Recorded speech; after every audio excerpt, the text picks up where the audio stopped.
My nephew threw my graduation cake on the floor and said, "Eat it off the ground." The whole table laughed. I did not say a single word. That evening, my mother texted me that they had chosen to sever all contact and told me to stay away forever. My sister liked the message. I simply replied that I was removing my name from every family loan tomorrow. By midnight, our group chat was flooded, and my screen showed 120 missed calls. Before I continue this story, let me know where you are watching from in the comments below. Hit like and subscribe if you have ever had to stand up to toxic relatives who consistently underestimated your worth and tried to treat you like a personal ATM machine without ever showing you a single ounce of genuine respect. I am Maya, 29 years old, and a financial data analyst living in Chicago. The ambient lights in the upscale downtown steakhouse cast a warm, inviting glow, but the atmosphere at our corner table was absolutely freezing. I had just earned my master's degree in finance after years of working grueling 60-hour weeks. This dinner was supposed to be a rare celebration of my hard work. Instead, my 8-year-old nephew, Leo, reached across the table and grabbed the edge of the bakery box holding my custom graduation cake. With a sudden vicious yank, he pulled the entire box off the table.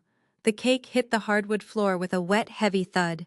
Chocolate sponge and vanilla frosting splattered aggressively across my expensive heels. Leo pointed at the ruined mess at my feet and smirked. "Eat it off the ground, invisible auntie." I sat frozen in my chair as laughter erupted around the table. My older sister Chloe threw her head back, her heavy designer jewelry clinking loudly, while her husband Brad chuckled as he casually swirled his expensive scotch. Brad wiped his mouth and leaned back in his leather chair, dripping with the kind of white privilege that always made my stomach turn. "Boys will be boys, Maya. Use that shiny new degree of yours to buy a sense of humor." He spoke with a familiar, arrogant smirk, completely comfortable disrespecting a black woman while sitting at a table that was supposed to be honoring her. I looked at my mother, Brenda, expecting her to finally step in and correct her out-of-control grandson. Instead, she glared at me from across the table, her eyes narrowing with intense disapproval. "Maya, stop looking so ghetto and angry. You are embarrassing us in front of these nice people." She adjusted her silk scarf, lowering her voice into a harsh whisper. "It is just a cake. Clean your shoes and hand the waiter your credit card. We are ready to leave." I stared at her in disbelief. This was the woman who had spent my entire life turning me into a human shield for Chloe's mistakes, always demanding I sacrifice my peace for their comfort. "Why am I paying for a dinner honoring my graduation?" I asked, keeping my voice dangerously calm. Brenda rolled her eyes, scoffing as if I had asked the most ridiculous question in the world. "Because Chloe and Brad are saving for their luxury vacation to Cabo next month, and you know how tight things are for them right now. You have that fancy corporate job. Black families take care of each other, Maya." Chloe chimed in, admiring her perfectly manicured nails. "Your little degree does not print money like Brad's company does. Just pay the bill, Maya. Do not make a scene." Her husband's company, a company that only existed because my pristine credit score was secretly keeping it afloat. I looked at the three adults who had spent 29 years treating my existence as an inconvenience and my wallet as their personal public utility. I did not yell. I did not cry. I picked up my black purse and calmly signaled our waiter. When he approached, I handed him a crisp $20 bill. "This is for my sparkling water and a generous tip for your excellent service," I said, clearly ensuring every word carried across the silent table. "The rest of the bill belongs to them." The waiter nodded and walked away, leaving the heavy leather folder containing a $1,400 tab directly in front of Brad. Brad's pale face flushed bright red instantly. "What the hell are you doing, Maya? Get back here and pay this right now." I ignored his demands, stepping carefully around the ruined cake. I walked straight out of the steakhouse, leaving them scrambling in a panic, trying to figure out how to cover a massive bill with completely maxed out credit cards. The crisp Chicago night air felt like absolute freedom hitting my face. I drove back to my apartment, finally allowing myself to take a deep, cleansing breath. My phone stayed blissfully silent for hours, until a text message chimed loudly at 10:30. It was a message from Brenda in our family group chat. "We have chosen to sever all contact. Stay away forever. You are a complete disgrace to this family, and we are done dealing with your selfish attitude. Beneath it, a notification showed that Chloe had liked the message. I sat on my sofa staring at the glowing screen. They wanted to sever contact. They wanted me gone. I opened the keyboard and typed my response with steady fingers. Outstanding. Removing my name from every single loan tomorrow morning. Have a great life. I hit send, tossed my phone onto the coffee table, and went to the kitchen to make a cup of chamomile tea. By the time the clock struck midnight, the screen of my phone was blindingly bright, lighting up the dark room with relentless notifications. The numbers kept climbing higher and higher until it reached exactly 120 missed calls, and they were just getting started. The relentless buzzing of my phone finally stopped around 2 in the morning, only to be replaced a few hours later by a sound much more aggressive. At precisely 6 o'clock in the morning, heavy and violent pounding echoed through the hallway of my apartment building, rattling my front door in its frame.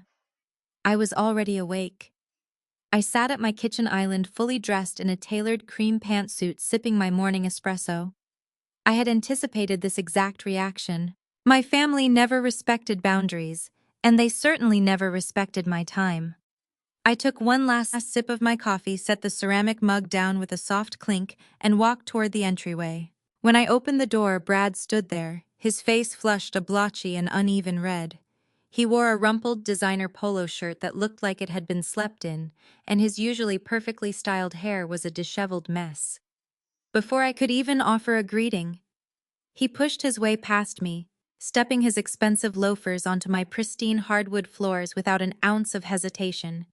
He spun around his chest, heaving, pointing a shaking finger directly at my face. "You need to stop this ridiculous tantrum right now, Maya." He spat the words out, his voice echoing loudly in the quiet space of my living room. "I have a business to run. I have vendors to pay today. Whatever little point you are trying to make with this stunt, consider it made. Now get on your phone and call the bank to reverse the freeze on my corporate credit cards immediately." I closed the door slowly, leaning back against the cool wood, observing him with the detached precision of the forensic accountant I was. It was fascinating, really, watching a mediocre white man try to weaponize his completely unearned arrogance to cover up his blatant financial desperation. "I am not throwing a tantrum, Brad," I said, keeping my voice perfectly level and devoid of any emotion that he could use against me. "I am simply restructuring my financial portfolio. You and Chloe made it very clear last night that my presence is a burden to this family. I am simply removing my financial presence as well. You should be thanking me." Brad let out a harsh and condescending laugh, running a hand through his messy hair. He paced across my living room, shaking his head as if dealing with a stubborn child. "You know, this is exactly why people cannot stand dealing with you. You are acting like an angry and emotional black woman over a dropped piece of cake. Do you have any idea how exhausting it is for Chloe to constantly manage your fragile feelings?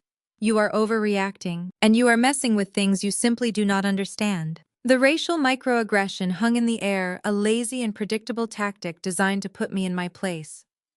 For 29 years, my mother Brenda had allowed Brad to speak to me this way, nodding along and telling me to stop being so sensitive whenever he made his little comments. But I was not a teenager anymore, and I was certainly not playing by their rules. I walked past him and took a seat at my kitchen island, opening my silver laptop. The screen glowed to life, displaying the secured banking portal I had been reviewing since 5 in the morning. "I understand my finances perfectly, Brad," I replied, typing in my password. "I also understand yours." He sneered, leaning his hands flat on my granite countertop, trying to use his physical size to intimidate me. "Let us get one thing straight, Maya. You do not own my company. I only let you co-sign on those business accounts 3 years ago as a favor to your mother. Brenda begged me to put your name on the paperwork to help you build your little credit score. I did you a massive favor. Do not act like you have any real power here. I can call my bank manager right now, remove your access entirely, and leave you with absolutely nothing." I did not argue. I simply turned the laptop screen around so it faced him directly.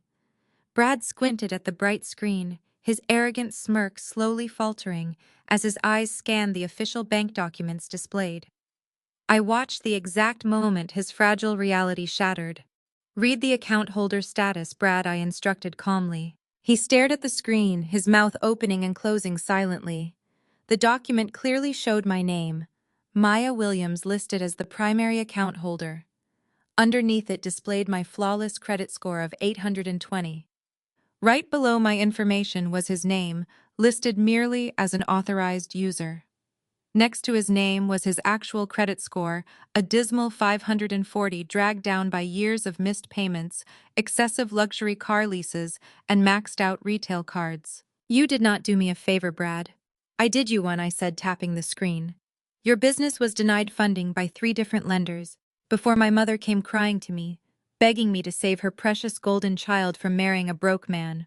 I am the only reason you have those corporate cards. I am the only reason your suppliers trust you.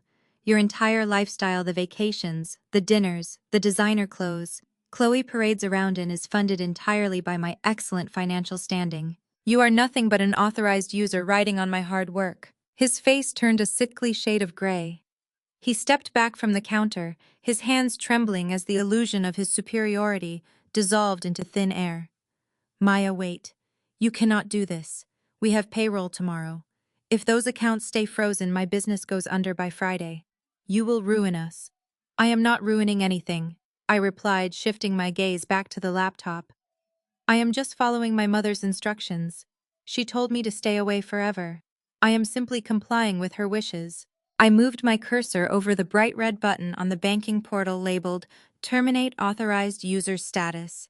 "Please, Maya, let us just talk about this," he pleaded, his voice completely stripped of its previous arrogance, replaced by raw and unadulterated panic.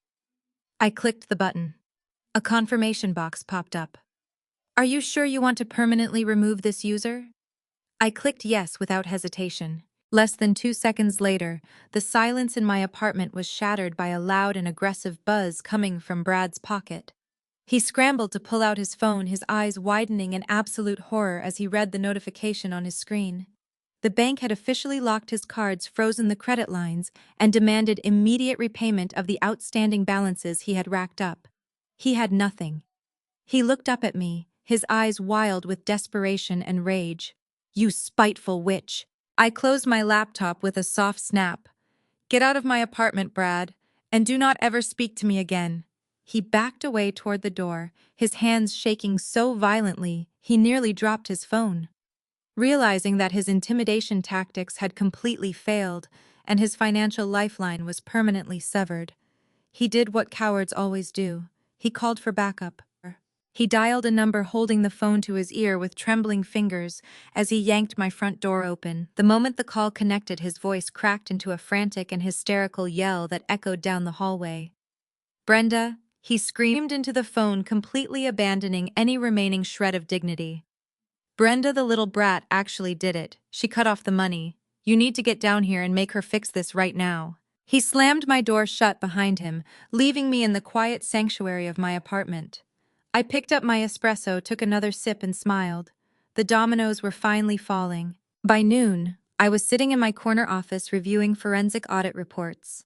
The floor-to-ceiling windows offered a view of the Chicago skyline, contrasting the chaos unfolding across the city. My desk phone buzzed. It was Mark, head of building security. "Maya, there is a woman in the lobby claiming to be your mother.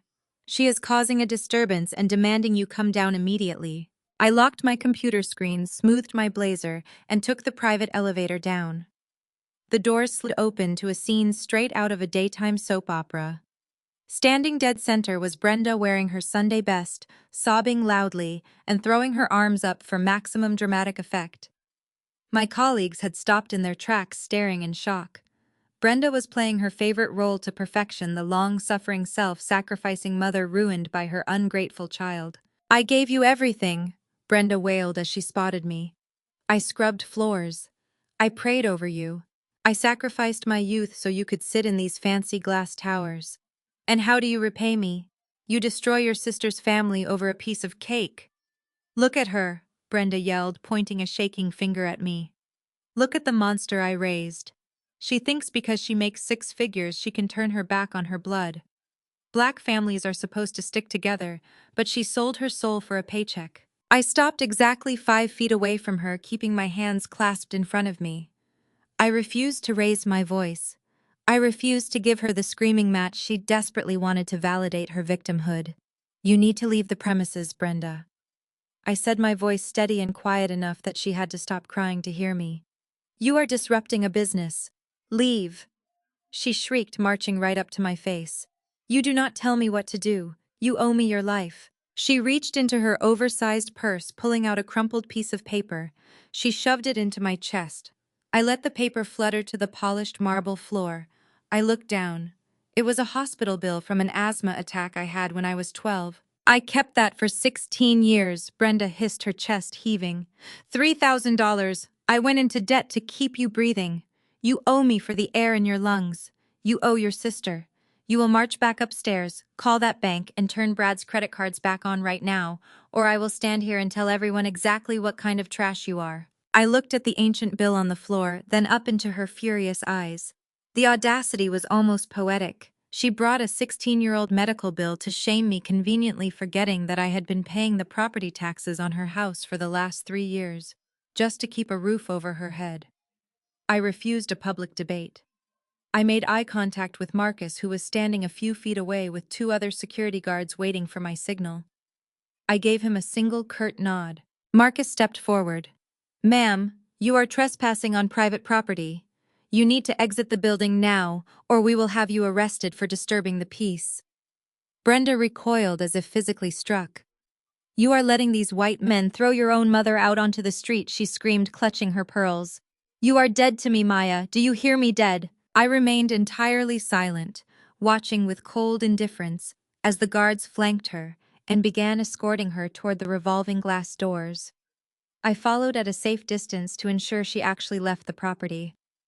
The cold midday air hit us as the guards pushed her out onto the plaza. Brenda continued to yell obscenities, drawing the attention of pedestrians on the sidewalk. Just then, the screech of premium tires echoed through the drop-off zone. A pristine pearl-white Mercedes SUV swerved illegally into the loading area, slamming on the brakes. The tinted passenger window rolled down, revealing my sister Chloe behind the wheel, wearing designer sunglasses and a smug expression. Get in, Mom, Chloe yelled. Do not waste another breath on this miserable loser. She is just jealous because she has no husband, no kids, and goes home to an empty apartment every night. Brad is calling his lawyers, Maya. We are going to sue you for emotional distress and breach of contract. You are going to be paying for my lifestyle forever. Before Brenda could pull the heavy car door open, the deafening beep of a commercial vehicle reversing filled the plaza. A massive tow truck, completely covered in warning lights and hydraulic gear, backed up with terrifying speed. It angled itself sharply, cutting off the exit path and boxing the pearl-white Mercedes completely in against the curb. Chloe slammed her hand on the horn, producing a long, angry blare. Hey, she screamed out the window at the driver stepping down from the cab. Move this piece of junk. You are blocking me in. Do you know how much this car costs? The tow truck driver did not even look at her. He pulled a thick metal clipboard from his vest, walked directly to the front of the Mercedes, and began unwinding a heavy steel winch cable. He glanced down at the license plate, checked the paperwork on his clipboard, and whistled. Chloe's smug expression vanished instantly, replaced by a look of total confusion. She threw the car door open and stepped out onto the street. What are you doing? Get your hands off my car. I took a slow, deliberate step forward, until I was standing right at the edge of the curb, looking down at my sister. The corners of my mouth curled up into a razor-sharp smile. The dominoes were finally falling perfectly into place, exactly as I planned. The tow truck engine rumbled loudly, drowning out the frantic honking. The burly driver ignored Chloe completely. He methodically attached heavy steel hooks to the front axle of the pristine white Mercedes. Chloe threw her designer purse onto the passenger seat and stormed toward him, heels clicking aggressively on the pavement. What do you think you are doing? She shrieked. This is a custom Mercedes. You cannot touch my property. I will call the police and have you arrested for grand theft auto. The driver did not flinch. He held up a tablet. I am not stealing anything, ma'am. This vehicle is 90 days past due. The bank ordered a repossession. Step away so I can secure the load. Chloe turned completely pale. She searched until her eyes locked onto Brad, who had just stepped out of a rideshare vehicle. Brad, she yelled, do something. Pay this guy off. He is trying to take my car. Brad adjusted his collar, expecting his white privilege to magically resolve illegal bank repossession. Look, Brad said. There has been a clerical error. I am going to run my card for whatever balance you think we owe, plus a generous tip, and you are going to unhook that car right now. The driver sighed, pulling a portable card reader from his belt. The fee and past due balance come to $4,200. Pay it, and I will drop the car.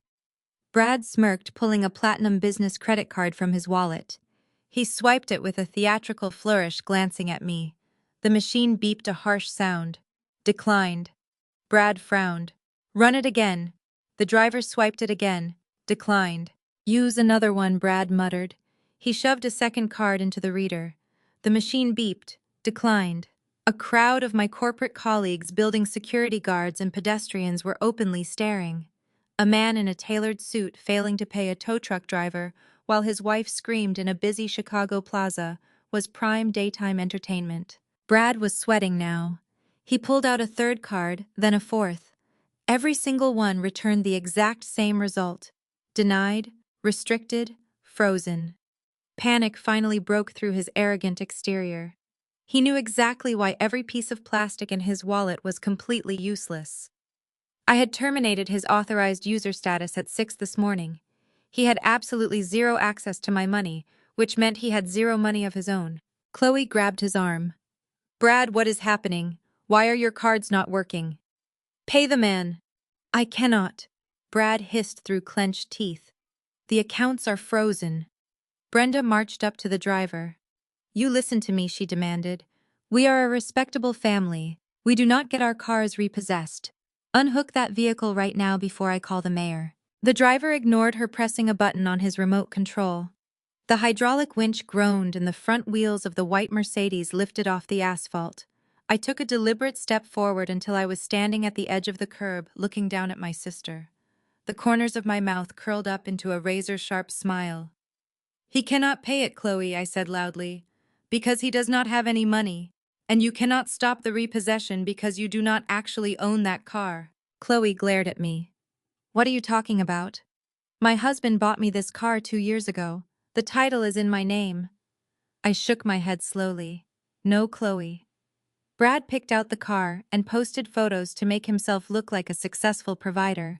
But Brad could not secure the financing because his credit is utterly destroyed. I bought that car. I signed the primary loan documents. I put down the $20,000 down payment. You are just a secondary driver on my asset. Chloe stared at me in pure shock. Brenda gasped, clutching her chest. You promised to make the monthly payments, I continued. But you missed the last 3. You thought you could skip them to buy designer bags, assuming the bank would not notice. You assumed I would cover your deficit like I always do. But I stopped the automatic transfers last month. I let the loan default. I authorized the bank to reclaim the vehicle today. You did this on purpose, Chloe shrieked, tears ruining her makeup. You set me up to be publicly embarrassed in front of half the city.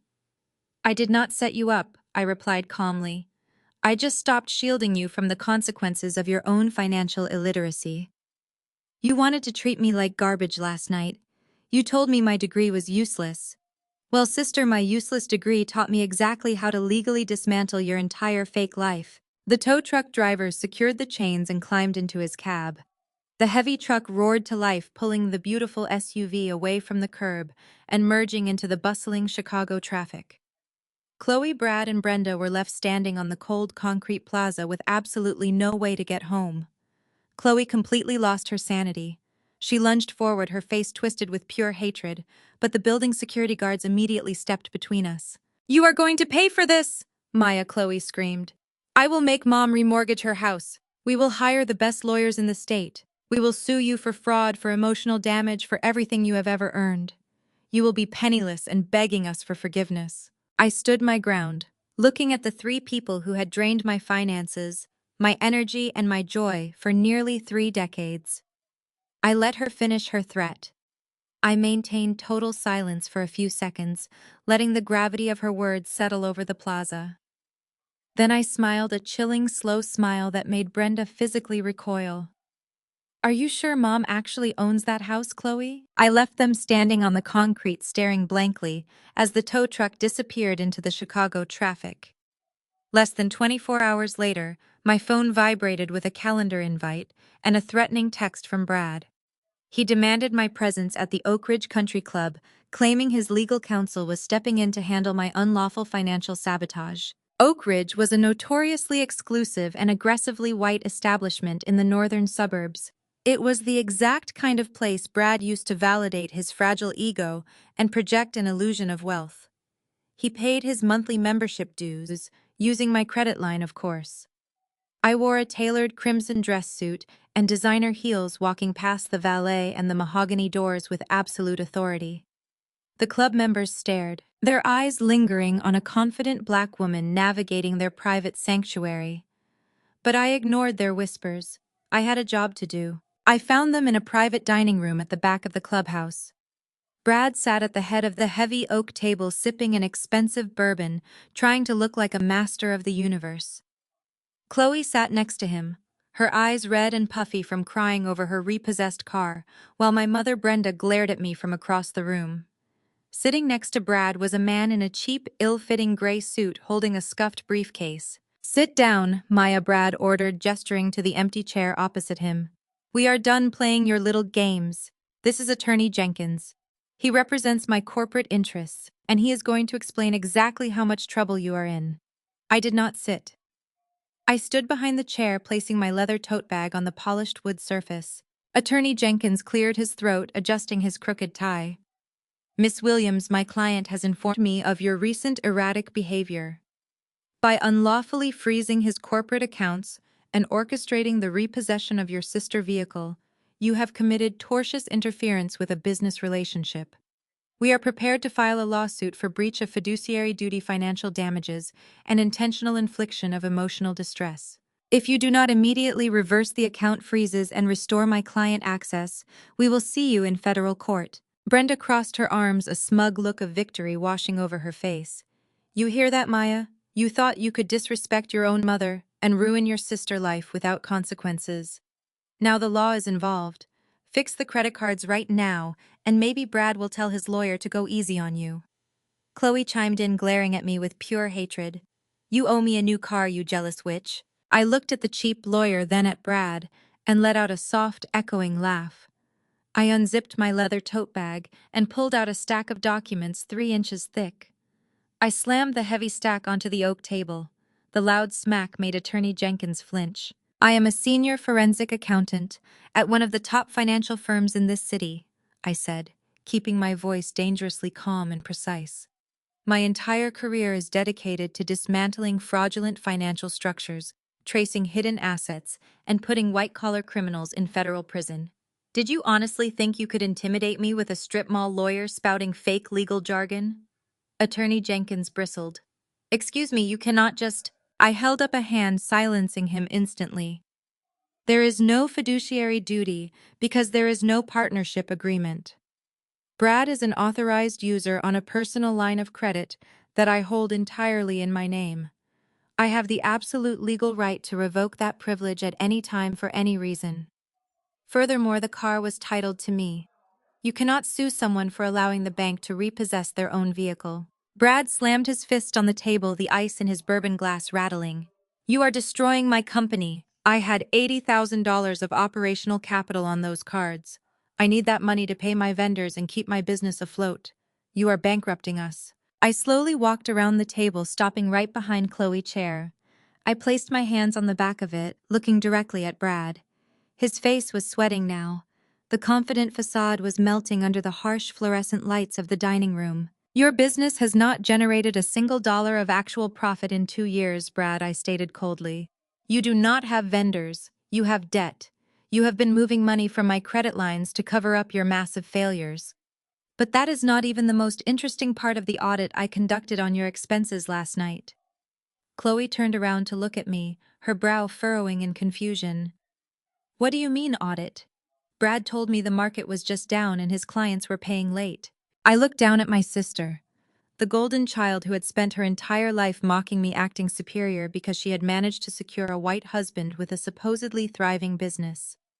She had turned a blind eye to my mother's financial abuse because she was busy reaping the rewards. "He is lying to you, Chloe," I said softly. Brad shot out of his chair, panic completely taking over his features. "Shut your mouth, Maya. Jenkins, do something. Stop her from talking." The cheap lawyer looked down at his notes completely out of his depth and remained entirely silent. I reached into the front pocket of my tote bag and pulled out a crisp manila folder. I tossed it onto the table, letting it slide smoothly across the polished wood until it stopped right in front of Chloe's hands.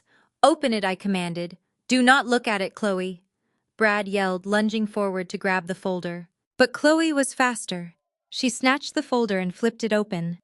Inside was a high-resolution photograph printed on glossy paper alongside a highlighted bank statement.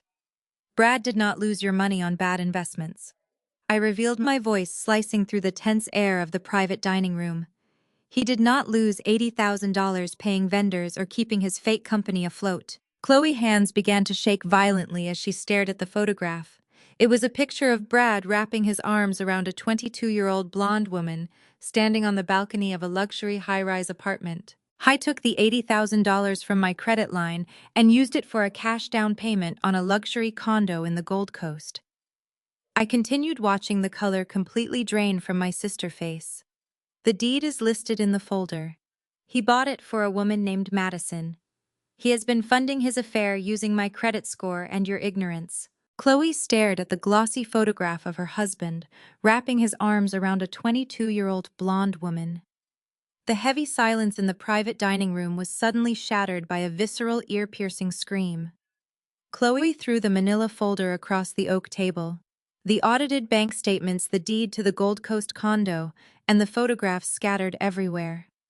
She lunged across the mahogany chairs, her manicured hands clawing desperately at Brad's expensive suit jacket. Brad scrambled backward his chair, tipping over and crashing loudly onto the plush carpet of the Oak Ridge Country Club. He held his hands up in a defensive posture, his face dripping with nervous sweat as he looked rapidly between his hysterical wife and the cheap attorney who was already packing his scuffed briefcase to flee the room. Brad pointed a shaking finger directly at me, resorting to the only defense mechanism he had left. He lied.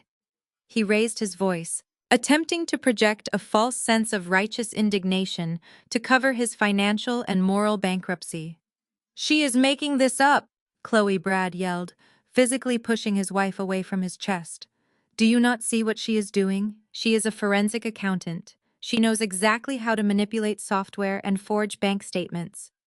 Maya fabricated all these documents because she is a bitter, lonely woman who wants to ruin us. She photoshopped that picture. I have never seen that woman in my entire life." I stood completely still, watching him construct a pathetic web of lies. I tapped the center of the table, directing everyone's attention to the specific property deed bearing his notarized signature next to his mistress's name. "You cannot Photoshop a legally binding property deed filed with the Cook County Assessor's Office," Brad, I stated with absolute unwavering clarity. "I have the certified copies right here, stamped and verified by the city. You used my corporate credit line to wire $80,000 to the escrow account on the 4th of last month. You told Chloe you were paying overseas software developers. Instead, you were securing a luxury love nest for Madison." Chloe collapsed onto the floor, weeping uncontrollably into her hands. The golden child, the sister who had spent her entire adult life parading her perfect white husband around family barbecues to make me feel inferior, was now sobbing on the carpet of the exclusive club she thought defined her worth. I expected my mother to rush to her side. I expected Brenda to finally turn her legendary rage toward the man who had humiliated her favorite daughter and squandered her family's reputation. But I forgot the most fundamental rule of my family dynamic. I was the permanent scapegoat. In Brenda's eyes, I was always the problem, the villain, the convenient target for every single failure that occurred in our bloodline. Brenda did not look at Brad. She did not kneel to comfort Chloe. She marched directly around the heavy oak table, her eyes burning with an irrational, misplaced fury. She stopped inches from my face, her chest heaving with deep, angry breaths. "You did this," Brenda hissed, her voice dripping with a venom so toxic it practically burned the air between us. You just could not stand seeing your sister happy, could you? You have been jealous of her since you were both little girls. You always resented her beautiful life, her successful husband, her perfect child. And instead of finding a man of your own, you spent your time digging through private bank accounts, like a rat trying to destroy her marriage.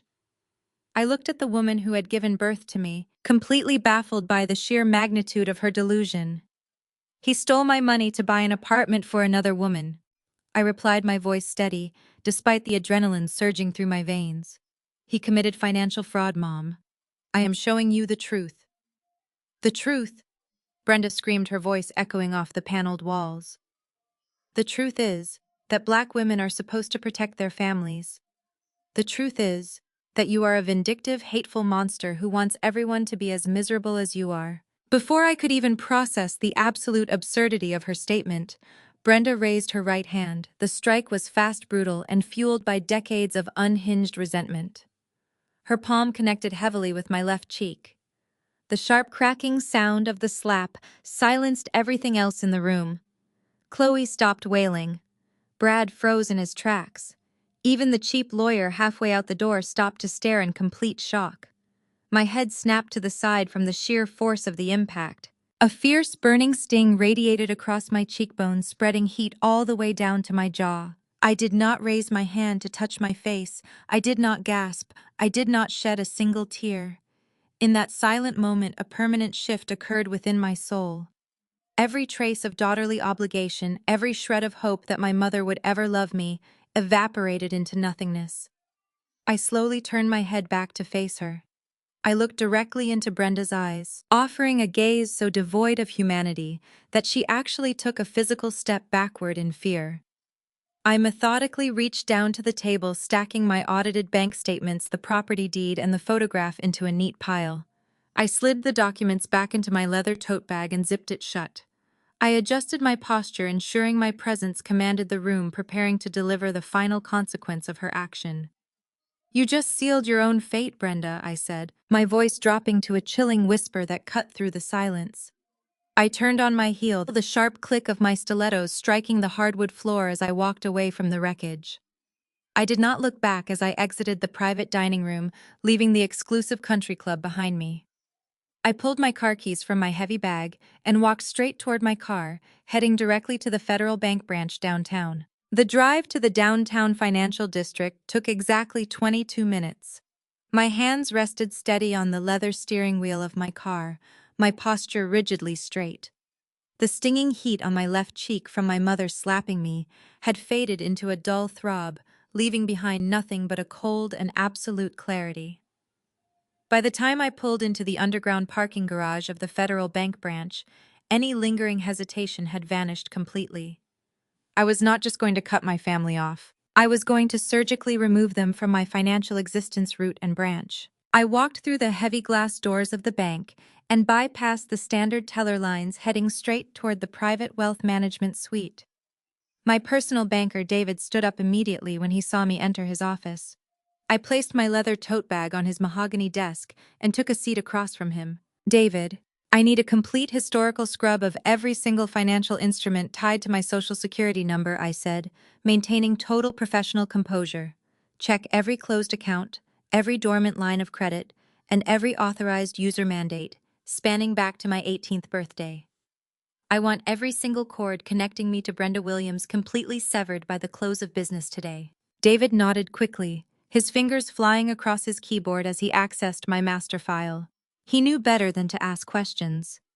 As a senior forensic accountant, I brought millions of dollars through this branch, and my directives were always executed immediately. The large monitor on his desk displayed years of immaculate financial history.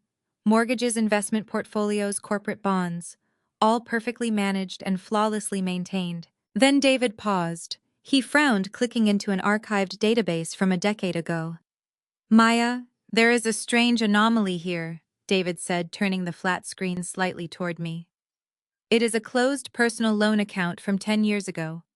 It was paid off entirely using funds transferred from your primary checking account over a 5-year period, but the origination signature was executed in person at a different branch across town. I leaned forward, my eyes scanning the digital document displayed on the monitor. My blood ran completely cold. The document showed an unsecured personal loan for exactly $50,000. The origination date matched the exact month of my 18th birthday. The signature on the bottom line was a clumsy, rushed forgery of my name. But the secondary contact information, the recovery phone number, and the billing address belonged entirely to my mother, Brenda. I stared at the glowing screen as a decade-old puzzle finally clicked together in my mind, forming a picture so sickening it made my stomach churn. 10 years ago, I was 18 years old and desperate to escape my mother and her toxic household. I was working 3 separate jobs just to survive. I opened coffee shops at 4 in the morning, shelved heavy books at the campus library during the day, and scrubbed restaurant floors until midnight. I survived on instant noodles and tap water just to pay my own college tuition. Whenever I asked Brenda for a little help buying basic textbooks, she would call me lazy and tell me to work harder, claiming she barely had enough money to keep the lights on in her own house. But that exact same year, my older sister Chloe was rushing a prestigious sorority at her university. Chloe suddenly had thousands of dollars in cash for luxury rush week outfits, expensive weekend trips to Miami, and designer luggage. Brenda bragged to the entire neighborhood about how she was providing her golden child with the ultimate college experience, claiming she had cashed out her retirement savings to do it. She did not cash out anything. She stole my social security number the very minute I became a legal adult and saddled me with $50,000 of hidden debt to fund Chloe and her vanity. And because I had set my primary checking account to autopay all my early student loans, I had unknowingly paid off Brenda and her fraudulent debt with the money I broke my back earning. I had bought my sister designer bags while I was quite literally starving. David watched my face carefully, recognizing the exact moment the devastating realization hit me. "Maya, this is a severe violation," he said quietly, lowering his voice. "This loan was executed fraudulently. But because the debt was completely settled through your accounts, the automated banking system flagged it as legitimate. To clear this from your permanent historical record and recover the lost funds, you only have one option." I looked away from the computer screen and met David with cold eyes. "Tell me what it is." "You have to formally report this as identity theft," David explained, folding his hands on his desk. "But you need to understand the magnitude of that action. Identity theft of this scale involving federal banking institutions is a major felony. If you file the sworn affidavit, the bank is legally obligated to hand the file over to federal investigators. You cannot just slap her with a fine or ask for the money back. This charge carries mandatory federal prison time. You either eat the $50,000 and let it go forever, or you send your mother to prison. There is absolutely no middle ground here." He waited for me to show a sign of internal conflict. He expected the typical hesitation of a daughter agonizing over the terrible fate of her mother. He expected me to desperately negotiate a way to protect the woman who had just slapped me across the face an hour ago. I reached into my bag and pulled out my cell phone. I shed no tears. Blood had never been an excuse for abuse, and it was certainly not an excuse for felony fraud. I unlocked my phone screen and dialed the number. Chicago Police Department Financial Crimes Division. "Hello," I said clearly. "I need to report identity theft." The detective on the other end of the line took down every single detail.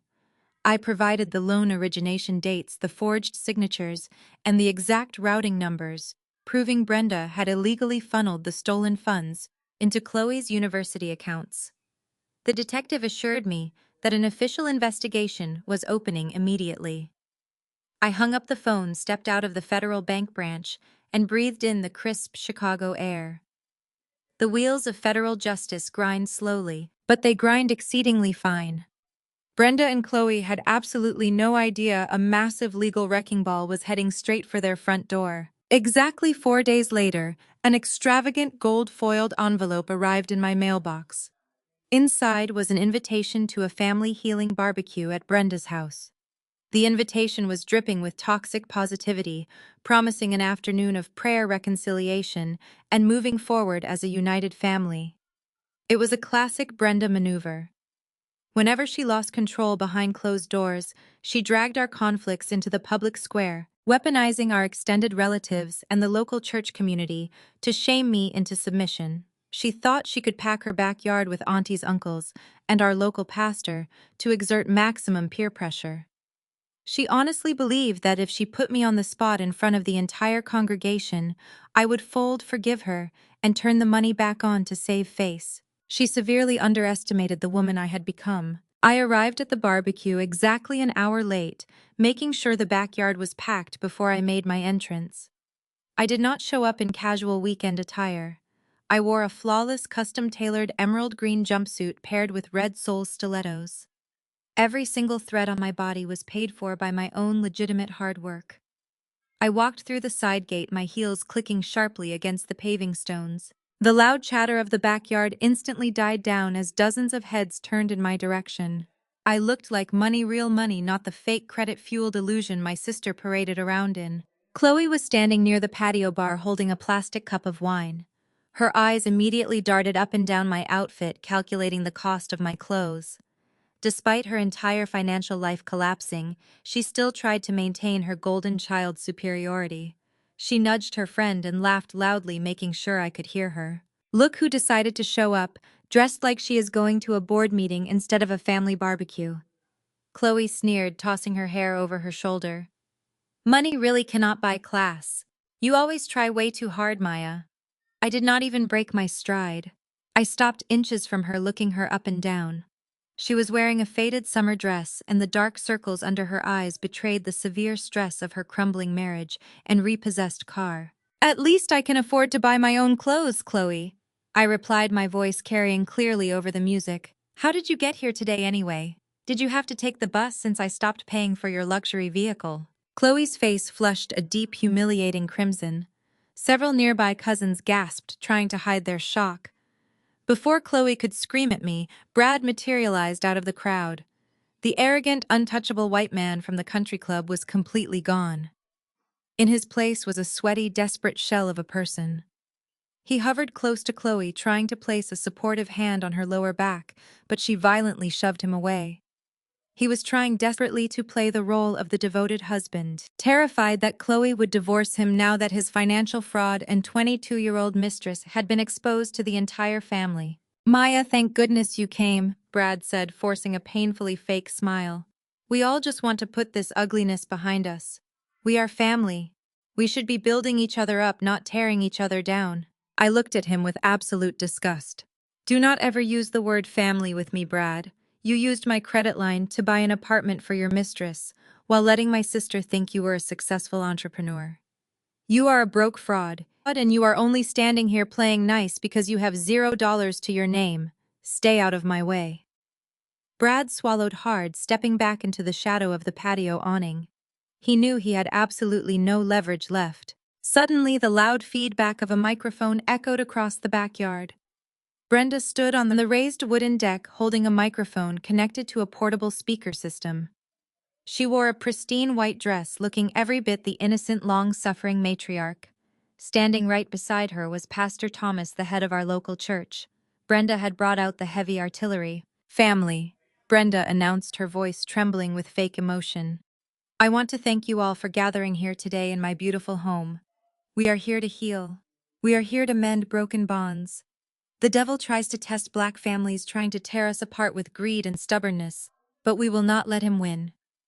She looked directly at me, a smug, victorious glint in her eyes. She thought she had me trapped. She thought I would never dare cause a scene in front of the pastor and our elders. I asked Pastor Thomas to lead us in a special prayer today. Brenda continued, handing the microphone to the older man. A prayer for wayward children who have lost their path and forgotten the sacrifices their mothers made for them. Pastor Thomas took the microphone, clearing his throat solemnly. He looked out over the crowd, his gaze locking onto me with heavy disappointment. Brothers and sisters, Pastor Thomas began, his voice booming with rehearsed authority. The good book tells us to honor thy mother and thy father. In today's modern world, some of our young people achieve a little bit of financial success and suddenly forget where they came from. They forget the blood, sweat, and tears their mothers shed to put food on the table. They let a college degree make them arrogant, turning their backs on Black family unity just because of a petty disagreement. We must pray for those who let money harden their hearts against their own flesh and blood. A chorus of agreement murmured through the aunties and uncles in the crowd. Brenda wiped a fake tear from her cheek, playing the victim to absolute perfection. She was using the pulpit to publicly humiliate me into submission, expecting me to lower my head in shame. I did not lower my head. My blood boiled, but my mind remained perfectly surgically cold. I had endured 29 years of this manipulative garbage. I had paid her debts. I had funded her favorite daughter. I had quietly carried the financial weight of this entire family, and she had the audacity to stand on a stage and call me arrogant. I set my clutch down on a nearby table. The heels of my stilettos clicked loudly against the wooden deck as I marched directly up the stairs. The crowd fell dead silent, watching my every move. Pastor Thomas frowned, holding the microphone tightly as I approached him. "Excuse me, Pastor," I said, reaching out and wrapping my hand firmly around the microphone. "I have a quick testimony to share with the congregation today." I pulled the microphone from his grip, turned to face the stunned crowd, and looked directly into my mother's terrified eyes. I held the microphone tightly, feeling the cold metal ground me as shocked faces stared back. Pastor Thomas immediately stepped forward, reaching his hand out to reclaim the microphone. He lowered his voice into a deep, soothing octave designed to command respect from every black woman in his congregation. "Maya, this is not the time or the place for pride," he warned, trying to place a heavy hand on my shoulder. "Your mother brought us here to heal generational curses. The Lord commands us to honor our parents. You cannot turn your back on the woman who gave you life. Abandoning your family is a sin against God and your community." I stepped back, completely removing myself from his grasp. I did not raise my voice, but I spoke with absolute unwavering clarity, so the speakers projected my words to the back of the yard. "I am not here to argue theology with you, Pastor Thomas," I said, looking out at the sea of aunts, uncles, and cousins holding paper plates. "I am here to argue facts. Let us talk about financial abuse masquerading as family loyalty. Let us talk about mothers who treat one daughter like a queen and the other like a disposable credit card to be maxed out and thrown away." A heavy murmur ripped through the crowd. Aunties clutched their pearls, and my Uncle George stopped mid-bite of his ribs. Brenda's face drained of all color, her hands shaking violently by her sides. Pastor Thomas furrowed his brow, his righteous indignation flaring. He tried to speak over me without the microphone. "You are speaking out of anger, Maya. Your mother wept in my office for 3 hours yesterday. She sacrificed everything to raise you and your sister in a hard world. You owe her grace." "I do not owe her anything," I replied smoothly. "But she owes me exactly $50,000. I unzipped my emerald green clutch and pulled out a neatly folded stack of documents. I handed the thick packet directly to Pastor Thomas. "I did not print out Bible verses, Pastor. I printed out federal banking records, sworn affidavits, and forensic digital footprints. Read the second page. Read it carefully." Pastor Thomas adjusted his reading glasses, his expression shifting from annoyed to confused as his eyes scanned the highlighted sections. He saw the loan origination documents. He saw the forged signature at the bottom of the page, supposedly signed by an 18-year-old girl who was working 3 minimum wage jobs just to afford ramen noodles and bus fare. He flipped to the next page, where I had highlighted the exact routing numbers showing every single penny of that $50,000 loan being transferred directly into Chloe's university account to pay for her luxury sorority dues, designer clothes, and weekend trips. The pastor's hands began to tremble. He looked at the final page, which showed the IP address of the computer used to submit the fraudulent applications. It belonged to Brenda's home desktop. He realized in that exact moment that the weeping, devout mother who had sat in his office asking for prayers had used him as a human shield to cover up a federal crime. The color completely vanished from Pastor Thomas's face. He looked up at Brenda, his mouth opening and closing silently. "Sister Brenda," he whispered, his voice cracking with absolute shock. "What is this? Did you steal your own child's identity?" The backyard erupted. The polite murmurs turned into loud, chaotic shouting. Uncle George stood up so fast his folding chair tipped over backward. Aunt Patricia gasped, pressing her hands to her cheeks in disbelief. Chloe shrank back against the patio bar, trying to hide behind a potted plant, completely abandoning her mother now that the ugly truth was out in the open air. Brad, standing near the grill, wiped sweat from his forehead and took 2 huge steps toward the side gate, looking for an exit strategy. The entire extended family, the people Brenda had invited to shame me, were now staring at her with absolute disgust. The community she weaponized against me was turning on her in real time. The shame she planned for me landed squarely on her own shoulders. Brenda lost whatever remained of her sanity. The mask of the innocent, loving mother shattered into a million jagged pieces. She lunged forward, her pristine white dress flapping wildly as she clawed at the air, trying to snatch the microphone out of my hand. "She is a liar!" Brenda screamed at the top of her lungs, spittle flying from her mouth as she flailed wildly. "She forged those papers. She is a wicked, hateful liar who wants to see her family destroyed. Do not listen to her. She is possessed by the devil." She grabbed my wrist, her fingernails digging painfully into my skin. I did not flinch. I did not drop the microphone. I stared down at her with eyes as cold as ice. "I am not possessed. Brenda," I said, my voice echoing like thunder across the chaotic yard. "I am an accountant, and numbers never lie." Brenda raised her hand, preparing to slap me across the face again, just like she had at the country club. But before her hand could strike my cheek, the deafening wail of a police siren sliced through the warm afternoon air. The sharp, piercing sound froze everyone in the backyard instantly. Tires screeched loudly against the pavement of the quiet suburban street. Red and blue lights flashed aggressively, reflecting off the white siding of the house. The heavy iron gates at the front of the driveway swung open, and 2 Chicago Police Department cruisers drove right up over the curb, parking directly on the manicured front lawn. The officers stepped out quickly. Brenda slowly dropped my bruised wrist, her eyes widening in absolute terror. She stared blindly at the flashing red lights, finally realizing her fake kingdom was completely burning down to ashes today. The heavy silence in the backyard was suddenly replaced by the harsh and mechanical crackle of a police radio. The 2 Chicago Police Department cruisers sat parked aggressively on the pristine grass of the front lawn, their heavy tires having carved deep and ugly grooves into the perfectly manicured turf that Brenda prized so much. Brilliant red and blue lights strobed across the stunned faces of my relatives. My aunties clutched their paper plates to their chests, their barbecue ribs and potato salad completely forgotten. Pastor Thomas took a large and deliberate step away from Brenda, visually and physically distancing himself from a woman who had just been exposed as a common criminal. The community she had weaponized against me was now shrinking away from her in absolute terror. Right behind the flashing police cruisers, a sleek and unmarked black sedan pulled smoothly into the driveway. The heavy car door opened, and a man stepped out into the humid afternoon air. He was not wearing a standard police uniform. He wore a razor-sharp and meticulously tailored charcoal suit, and he carried a thick leather briefcase in his right hand. His entire demeanor was completely detached and purely professional. This was not a standard wellness check. This was not a friendly neighborhood patrol.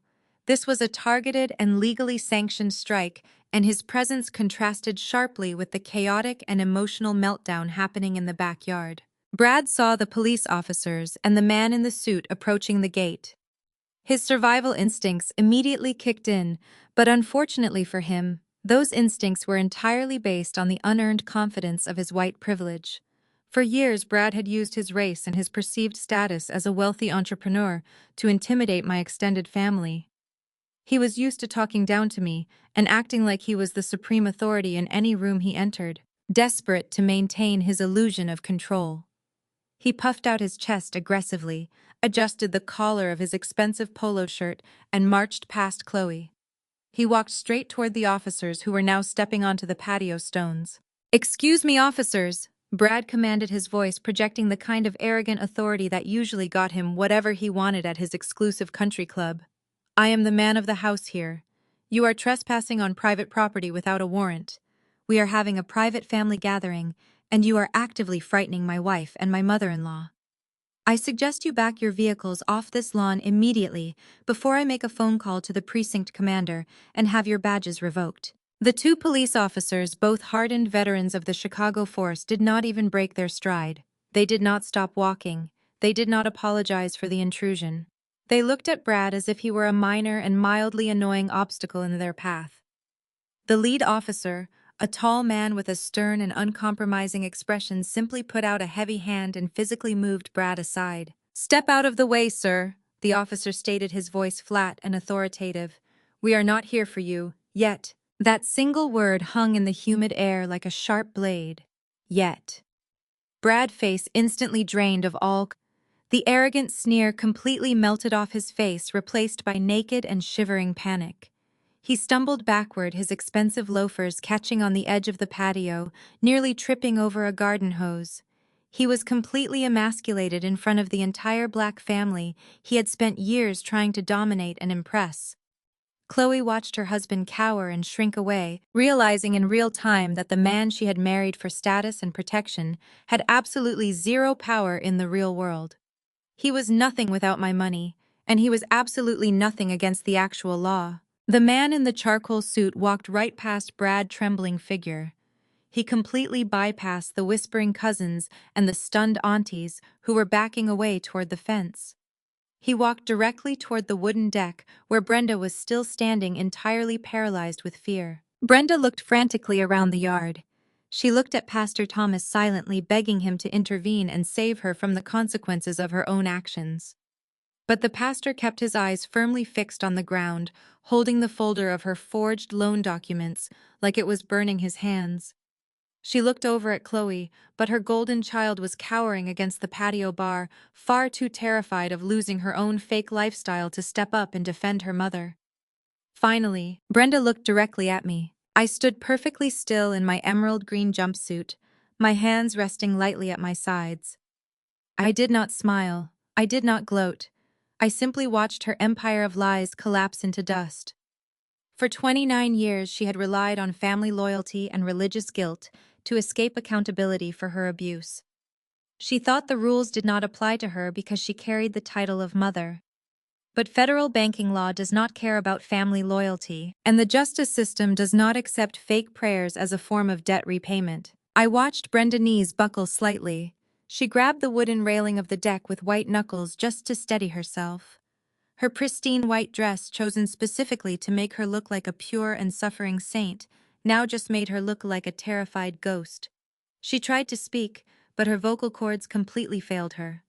The woman who always had an insult ready, who always knew exactly how to cut me down with a single vicious sentence, was utterly speechless. The man in the charcoal suit did not flinch at her visible distress. He was a professional hired by my legal team for a very specific job. He walked up the 3 wooden steps, closing the final distance between them. He stopped right in front of her and opened his leather briefcase with a sharp metallic click that echoed across the silent yard. He reached inside and pulled out a large and heavy red envelope. It was thick, sealed with official tamper-proof tape, and carried the unmistakable weight of a life-altering legal decree. He held the large red envelope out toward her.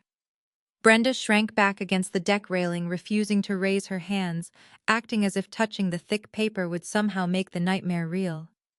But the law does not require the defendant to willingly hold the envelope.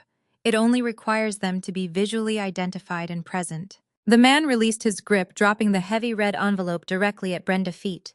It hit the wooden deck with a solid and definitive smack.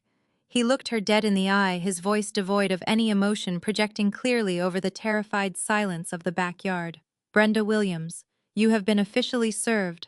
The heavy red envelope lay on the wooden planks of the deck, looking like a drop of fresh blood against the stained cedar. The process server did not wait for a response. He turned on his heel, his highly polished shoes crunching against the gravel pathway, and walked straight back to his unmarked black sedan.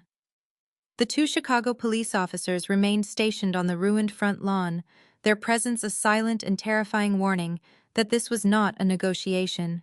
Brenda stared down at the envelope, her chest rising and falling in erratic, shallow gasps.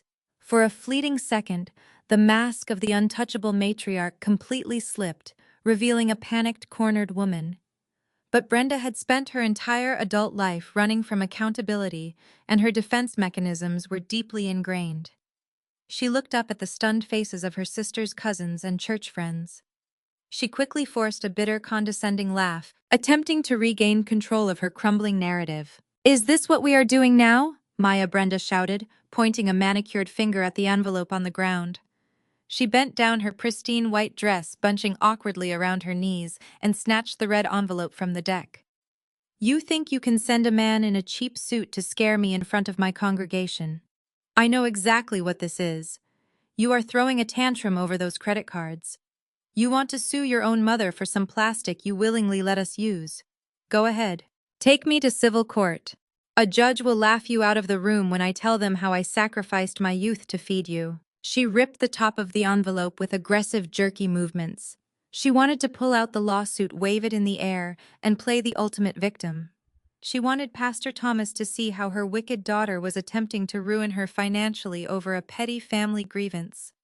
She reached inside and yanked out a thick stack of legal documents held together by a heavy brass staple. Brenda unfolded the papers with a dramatic flourish. She opened her mouth to deliver another sermon on family loyalty, but the words died instantly in her throat. The bold capitalized black letters at the very top of the document were impossible to misinterpret. Brenda's eyes widened to the size of saucers. Her mouth fell open, but absolutely no sound came out. The color drained from her face so rapidly that her skin took on a sickly ashen hue.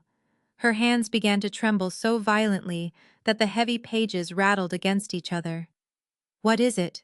Brenda Uncle George asked from the crowd, taking a hesitant step forward.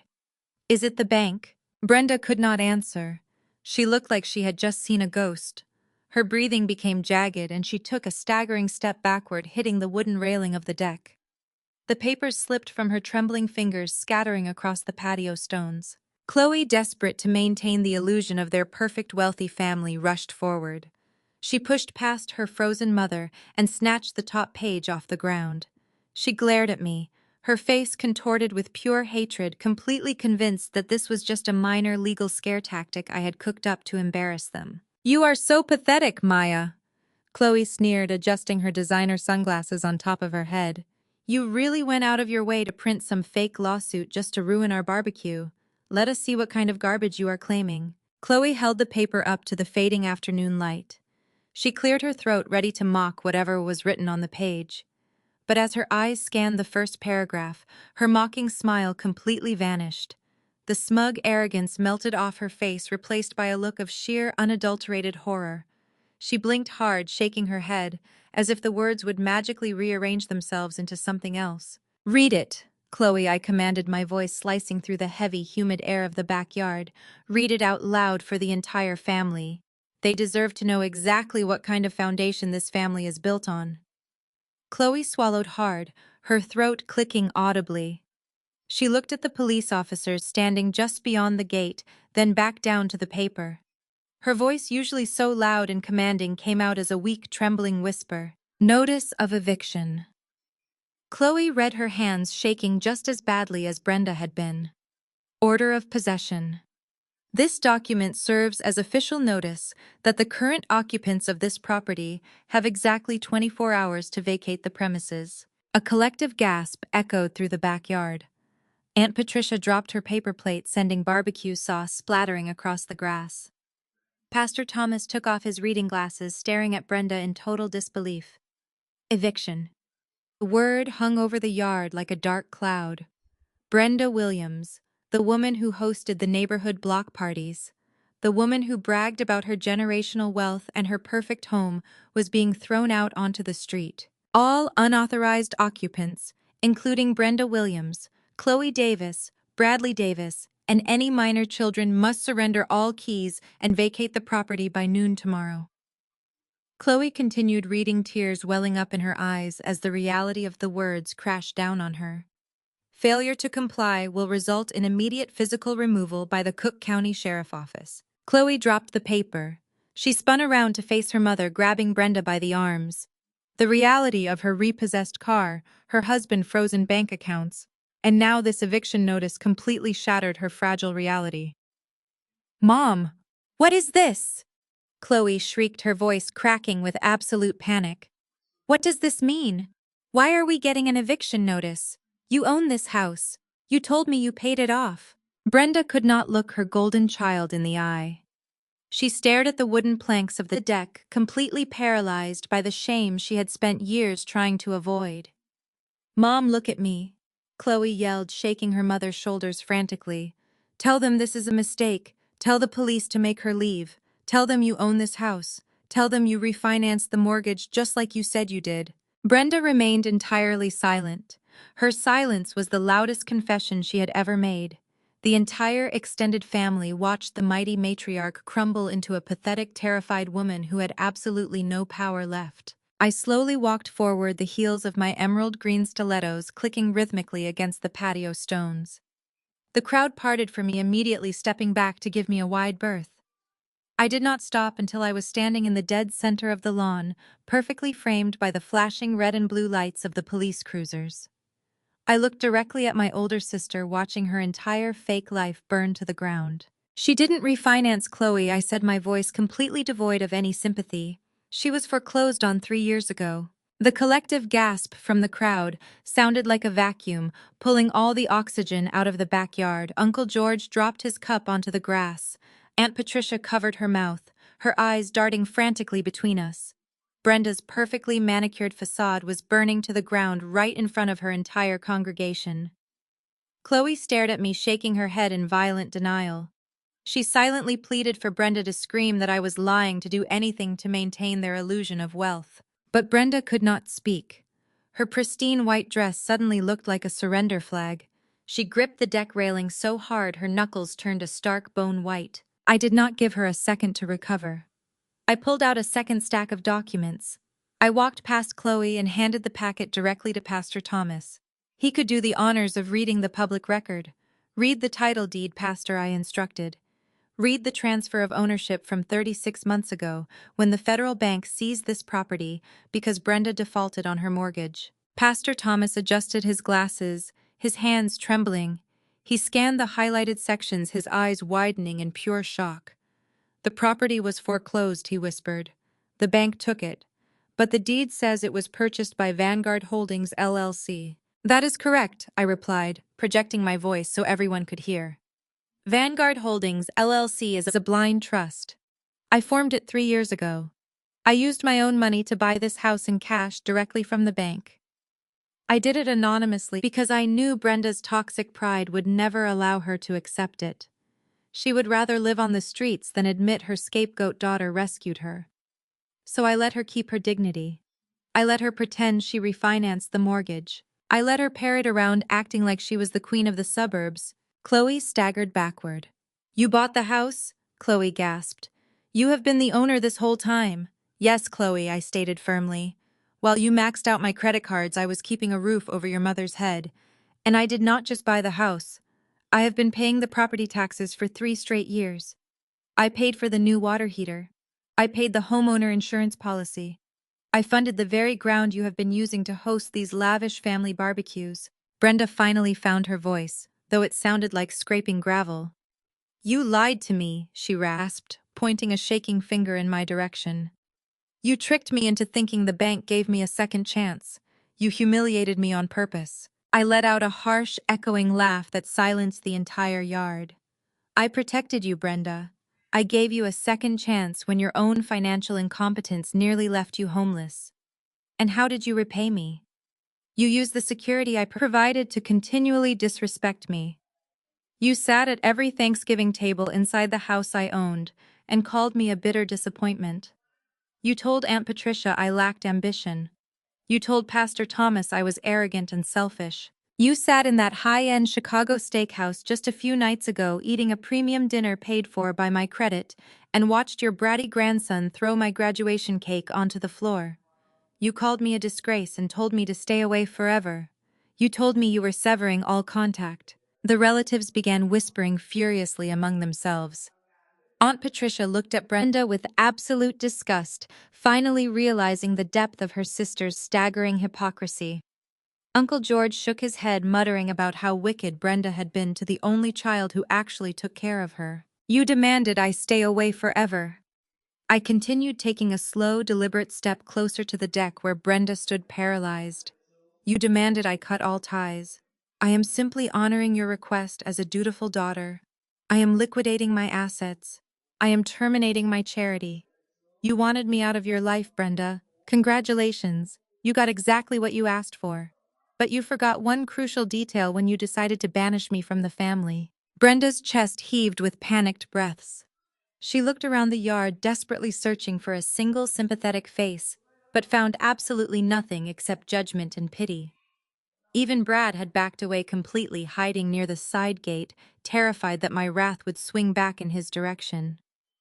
Chloe was openly sobbing now, sliding down the side of the patio bar until she hit the ground, mourning the complete and total loss of her unearned luxury lifestyle. "You cannot do this to your own mother!" Brenda cried, her voice cracking as true terror finally set in. "Where am I supposed to go? I do not have any money saved. I do not have an apartment lined up. You cannot throw me out onto the street.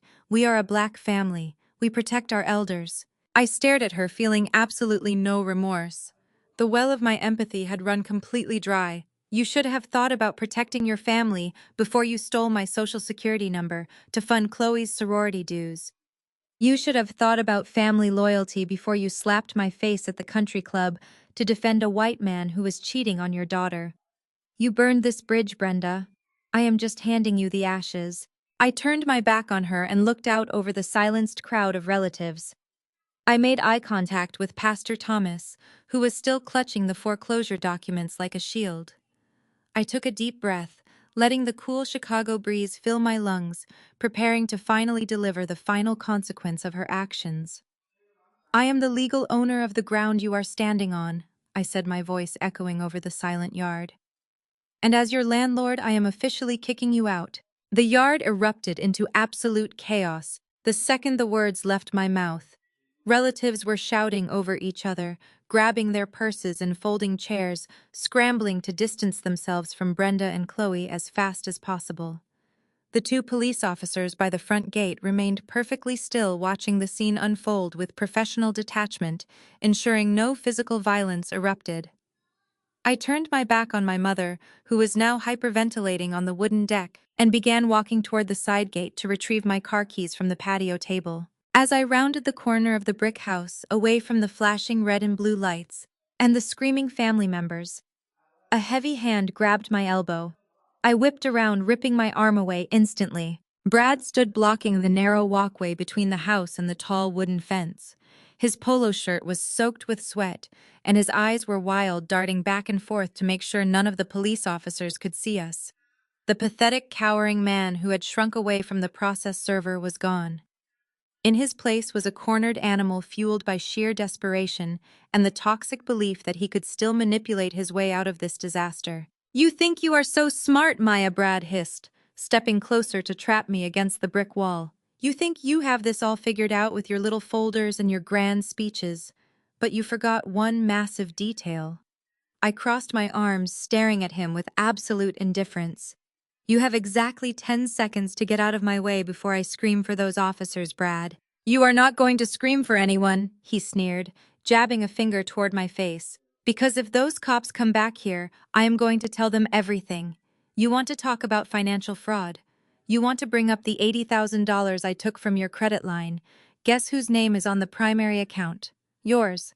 Guess who is a licensed certified public accountant with a fiduciary duty to report irregularities? Yours." He took another step forward, his chest puffing out as he prepared to deliver his ultimate threat.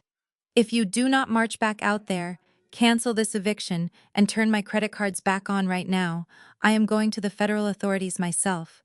I will tell them you were a willing co-conspirator. I will tell them you structured my business account specifically to help me launder money and evade taxes. I will say we planned the whole thing together." I looked at him, completely unfazed by his pathetic attempt at extortion. "You have absolutely no proof of that." "I do not need proof." Maya Brad laughed, a cruel and ugly sound that echoed in the narrow walkway. "Look at me. Then look at yourself. I am a white male entrepreneur with a registered business. You are an angry, emotional black woman trying to ruin her own family out of spite. Who do you think a federal judge is going to believe? They will strip your CPA license before you can even hire a defense attorney. You will lose your job, your reputation, and you will be sitting in a federal prison cell right next to me." He leaned in, his foul breath washing over my face. So here is what is going to happen. You are going to sign this house over to Chloe. You are going to restore my full authorized user status on all accounts, and you are going to pay off the balance of my condo. Do that, and I keep my mouth shut. Refuse, and I take you down with me. We both burn. He stood there panting slightly, looking incredibly proud of himself. He honestly believed he had just played a masterstroke. He honestly believed his privilege was a magic wand that could rewrite financial reality. He fundamentally misunderstood the precision, the ruthlessness, and the absolute paranoia of a senior forensic accountant who had spent her entire adult life protecting herself from parasites exactly like him. I did not panic. I did not beg. I simply reached into the pocket of my emerald green blazer. "You know, Brad," I said, keeping my voice dangerously calm and steady. "For a man who claims to run a successful business, you have a staggering lack of understanding regarding digital footprints." Brad frowned, his triumphant smile faltering just a fraction. "What are you talking about? Did you really think I just handed you an authorized user card and looked the other way?" I asked, tilting my head. "I have had tracking software on every single transaction you have made for the last 36 months. I have the IP addresses for every time you logged into the portal to transfer funds. I have time-stamped geolocations proving I was sitting in my downtown Chicago office during every single instance you moved stolen money into your offshore accounts. I even have the email receipts where you forged my signature on vendor contracts, which I immediately forwarded to my legal counsel the second they hit the server." Brad swallowed hard. His eyes darted toward the front yard where the police radio crackled again. "I built an impenetrable wall of evidence proving I was the victim of your financial crimes long before you ever bought that condo for your mistress," I continued, my voice turning to ice. "My CPA license is perfectly safe. Yours, however, is a completely different story." I pulled my hand out of my blazer pocket. I was not holding my car keys. I was holding a sleek black mini digital voice recorder. A small red light blinked steadily at the top, indicating it was actively recording every single word spoken in that narrow walkway. Brad stared at the blinking red light, the last remaining drops of blood draining completely from his face. His mouth fell open, but no sound came out. "I was hoping you would try extortion, Brad," I said, clicking the stop button and securing the audio file. "The feds love a good confession." I stepped around his frozen, trembling body, walking back out into the open space of the front yard. I caught the eye of the lead police officer standing by the cruiser. I raised my hand and signaled him directly over to the side gate. The lead officer caught my signal immediately. He tapped his partner on the shoulder and both men adjusted their utility belts before walking with heavy, purposeful strides across the trampled grass of the front yard. They headed straight toward the narrow side gate where Brad and I were standing. Brad saw them coming and instantly shifted his demeanor. The desperate, cornered animal vanished, replaced by the slick, arrogant country club persona he used whenever he felt threatened. He straightened his posture, smoothed down the front of his expensive, sweat-stained polo shirt, and forced a wide, completely fake smile onto his face. He actually stepped in front of me, attempting to physically block me from the officers, while simultaneously trying to take control of the entire narrative. "Officers! Thank goodness you are here," Brad called out, pitching his voice to sound perfectly calm and reasonable. "We had a slight noise complaint earlier, but everything is fine now. It is just a family misunderstanding. My sister-in-law here got a little bit emotional and caused a minor scene, but I am handling it. You guys can go ahead and head back to your patrol. I appreciate you stopping by." He reached out to give the lead officer a friendly masculine pat on the shoulder, leaning heavily into his perceived white privilege. He honestly believed that these officers would take one look at him, a wealthy-appearing white man in a black neighborhood, and immediately defer to his authority. He expected them to nod, smile back, and escort the angry black woman off the property. The lead officer did not smile. He did not nod. He stepped back sharply, avoiding Brad's hand entirely. "Bradley Davis," the officer asked, his voice flat and completely devoid of any conversational warmth. Brad blinked, his fake smile faltering for a fraction of a second. "Yes, that is me. Like I said, I am the man of the house here. Everything is under control." The second officer unclipped the radio from his shoulder and stepped to Brad's right side, cutting off his escape route back to the patio. "Bradley Davis, "You are under arrest," the lead officer stated, clearly pulling a pair of heavy steel handcuffs from his belt. Brad let out a sharp, breathless laugh, looking back and forth between the two officers, as if they had just told a hilarious joke. "Arrested? For what?" "A noise complaint." "Are you guys insane? Do you have any idea who I am?" "I know the precinct commander. I play golf with city officials. You cannot come onto my property and threaten me over a loud stereo." "We are not here for a noise complaint, sir," the lead officer replied, stepping forward and grabbing Brad's left wrist with unyielding force. "We have a federal warrant for your arrest. The charges are wire fraud, bank fraud, and money laundering. You have the right to remain silent. Anything you say can and will be used against you in a court of law." The words hit Brad like a physical blow to the stomach. The color drained from his face so fast he looked translucent. His white privilege, the invisible shield he had used his entire life to evade consequences, to belittle my family, and to steal my money, shattered into a million useless pieces right there on the concrete walkway. "No, no, no, this is a mistake!" Brad stammered, his voice rising in high-pitched panic as the officer twisted his arm behind his back. "Maya, tell them. Tell them it is a mistake. I am a legitimate businessman. You cannot do this to me." I stood 2 feet away, watching the cold, hard steel of the handcuffs bite into his wrists. I did not say a single word. I just looked at him with absolute terrifying indifference. The loud click of the handcuffs locking echoed perfectly in the humid afternoon air. The sound drew the attention of everyone in the backyard. Aunties, uncles, and cousins crowded around the wooden fence, their eyes wide with shock. Neighbors from across the street stepped out onto their porches. The entire black neighborhood, the community Brad had spent years mocking behind closed doors and treating with thinly veiled disgust, was now watching him get walked out of a family barbecue. Chloe broke through the crowd, screaming hysterically. Her pristine summer dress caught on a rosebush, tearing the fabric, but she did not care. "Brad, what is happening? Why are they putting hands on you? Call Jenkins." Brad yelled, his voice cracking with absolute terror as the officers shoved him forward. "Call the lawyer, Chloe. Tell him they are making a mistake. Tell him Maya set me up." The officers did not care about his excuses. They marched him firmly across the front lawn. Brad stumbled over his expensive loafers, his head hung low, stripped of every ounce of dignity he had ever faked. He looked pathetic. He looked exactly like the broke, fraudulent criminal I had proven him to be. Chloe chased after them, weeping loudly and clawing at the air, but she stopped dead in her tracks when they reached the police cruiser.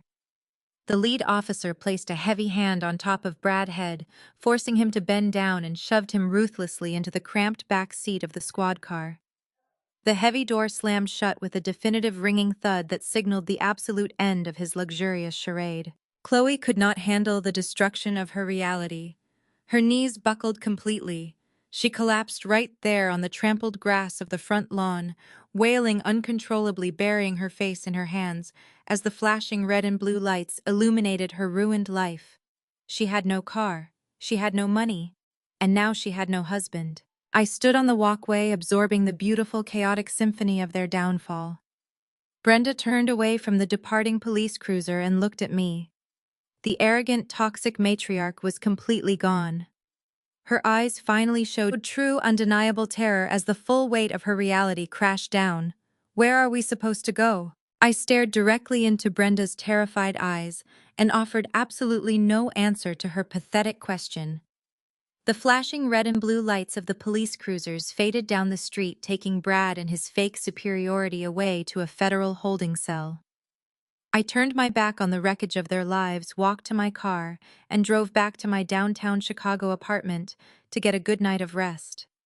The 24-hour countdown had officially begun. The next morning, the sun rose over the south side of Chicago, shining brightly through the large bay windows of the house I legally owned. Inside those walls, the atmosphere was a toxic mixture of absolute panic and frantic desperation. The eviction window was closing fast. By noon, the Cook County Sheriff would arrive to physically remove them from the premises if they were not already gone. Brenda and Chloe were running wildly through the expansive master suite and the upstairs bedrooms. They were not packing practical items. They were not gathering important documents, basic toiletries, or sensible clothing for a family that was about to be completely homeless. Instead, they were frantically shoving useless, depreciating luxury goods into heavy black garbage bags. Brenda was crying hysterically as she tossed her expensive church hats, sequined dresses, and heavy pearl necklaces into a plastic sack. Chloe was on her hands and knees in her walk-in closet frantically trying to stuff 20 pairs of red-bottom stilettos into a duffel bag. She paused every few minutes to check her phone, desperately hoping Brad had somehow miraculously posted bail or that one of her wealthy socialite friends had offered her a place to stay. But her screen remained completely dark. Word had spread through the community like wildfire. No one wanted anything to do with a family under federal investigation for fraud and identity theft. "This cannot be happening," Chloe sobbed violently, yanking a silk blouse off a velvet hanger. "My car is gone. My husband is in a federal holding facility. I do not have a single dollar to my name. My credit cards are declining for a cup of coffee. Where am I supposed to put all my things? We cannot take all of this on a public bus, Mom." Brenda did not offer any comfort. The maternal facade she had weaponized for decades was entirely gone, replaced by the selfish survival instincts of a woman who only cared about her own image. "You think you have it bad?" Brenda snapped, tying a knot at the top of a garbage bag filled with designer handbags. "I am the one facing felony identity theft charges. Pastor Thomas will not even answer my calls. The church board held an emergency meeting last night to revoke my membership. I am a laughingstock. This is all your fault, Chloe. If you had just managed your husband better, Maya would have never looked into the bank accounts." Chloe stood up, her face twisting in pure outrage. "My fault. You are the one who stole her social security number to pay for my sorority dues. You are the one who slapped her at the country club. You pushed her into doing this." Before the two of them could physically attack each other over their shared incompetence, a loud, demanding voice echoed from the hallway. "Mom, I am hungry." Leo, Chloe's 8-year-old son, stomped into the master bedroom. He was wearing expensive silk pajamas, rubbing his eyes and looking completely oblivious to the financial apocalypse happening around him. He had slept through the end of the barbecue and had no idea his father was currently sitting in a jail cell. Leo crossed his arms over his chest and stomped his foot against the hardwood floor. "Mom, I said I am hungry. Go to the bakery and get me one of those chocolate cakes. I want a whole cake for breakfast. And I want to play games on your phone." Just 2 days ago, Chloe would have coddled him. 2 days ago, when Leo deliberately threw my graduation cake onto the floor of an upscale restaurant, Chloe had laughed. She had defended his atrocious behavior, claiming boys will be boys while enjoying a premium steak paid for by my credit line. She had happily raised a spoiled, entitled brat because she assumed my money would always be there to cushion his bad behavior. But today, my money was gone. Today, Chloe was a penniless single mother facing immediate eviction. The terrifying reality of her new life crashed down on her shoulders with crushing weight. Chloe looked at the garbage bags filled with useless shoes. She looked at her furious, helpless mother. Then she looked at her demanding son. Something inside Chloe completely snapped. "Shut up, Leo!" Chloe screamed at the top of her lungs, her voice cracking with raw hysteria. "Shut up about the stupid cake. There is no cake. There is no money. Your father is in jail, and we are about to be living on the street. Go to your room and put your clothes in a garbage bag right now, or we are leaving you behind." Leo stared at his mother in absolute shock. His lower lip began to tremble, and he immediately burst into loud, wailing tears, completely unequipped to handle the harsh reality of the word no. Brenda covered her ears, yelling over the crying child. "Stop screaming at him and pack faster. We only have 3 hours left before the sheriff gets here." Suddenly, the deep, heavy rumble of massive diesel engines vibrated through the floorboards of the house. The sound was deafening, drowning out Leo's crying and Brenda's frantic packing. The large front windows rattled in their frames. Chloe ran to the bedroom window and looked out over the front lawn. Her breath caught in her throat. 2 enormous commercial moving trucks were backing slowly into the driveway, their reverse alarms beeping loudly in the quiet suburban neighborhood. A team of 6 professional movers in matching uniforms jumped out of the cabs, lowering the heavy metal ramps. Neighbors stepped out onto their porches, watching the final act of my mother's humiliating downfall unfold in broad daylight. Right behind the moving trucks, a sleek black town car pulled up to the curb. I stepped out of the driver's seat. I was wearing a sharp, tailored black trench coat and dark sunglasses. I walked with absolute authority up the concrete pathway, stepping directly over the deep tire tracks the police cruisers had left in the grass the day before. I walked up the 3 steps to the front porch, pulling a silver pen and a thick wooden clipboard from my pocket. I did not look angry. I did not look sad. I looked like a landlord preparing to reclaim a highly valuable asset. I stood on the front porch holding my clipboard, coldly inventorying my property. Brenda stared at me, her eyes darting from the heavy wooden clipboard in my hand to the 6 professional movers marching in unison up the concrete driveway. The harsh reality of the situation finally shattered the last remaining fragments of her delusional arrogance. For 29 years, she had relied entirely on her absolute authority as a mother to crush any rebellion I dared to mount. She fully expected me to blink. She expected me to waver under the heavy, suffocating weight of her maternal presence. Instead, I clicked my silver pen and checked off the first box on my inventory list with a sharp, definitive flick of my wrist. The pristine white dress she had worn so proudly the day before was now completely rumpled, covered in grass stains and dirt from her earlier panic in the yard. Suddenly, her legs gave out completely. Brenda collapsed right onto the hard concrete of the front porch, falling to her knees directly at my feet.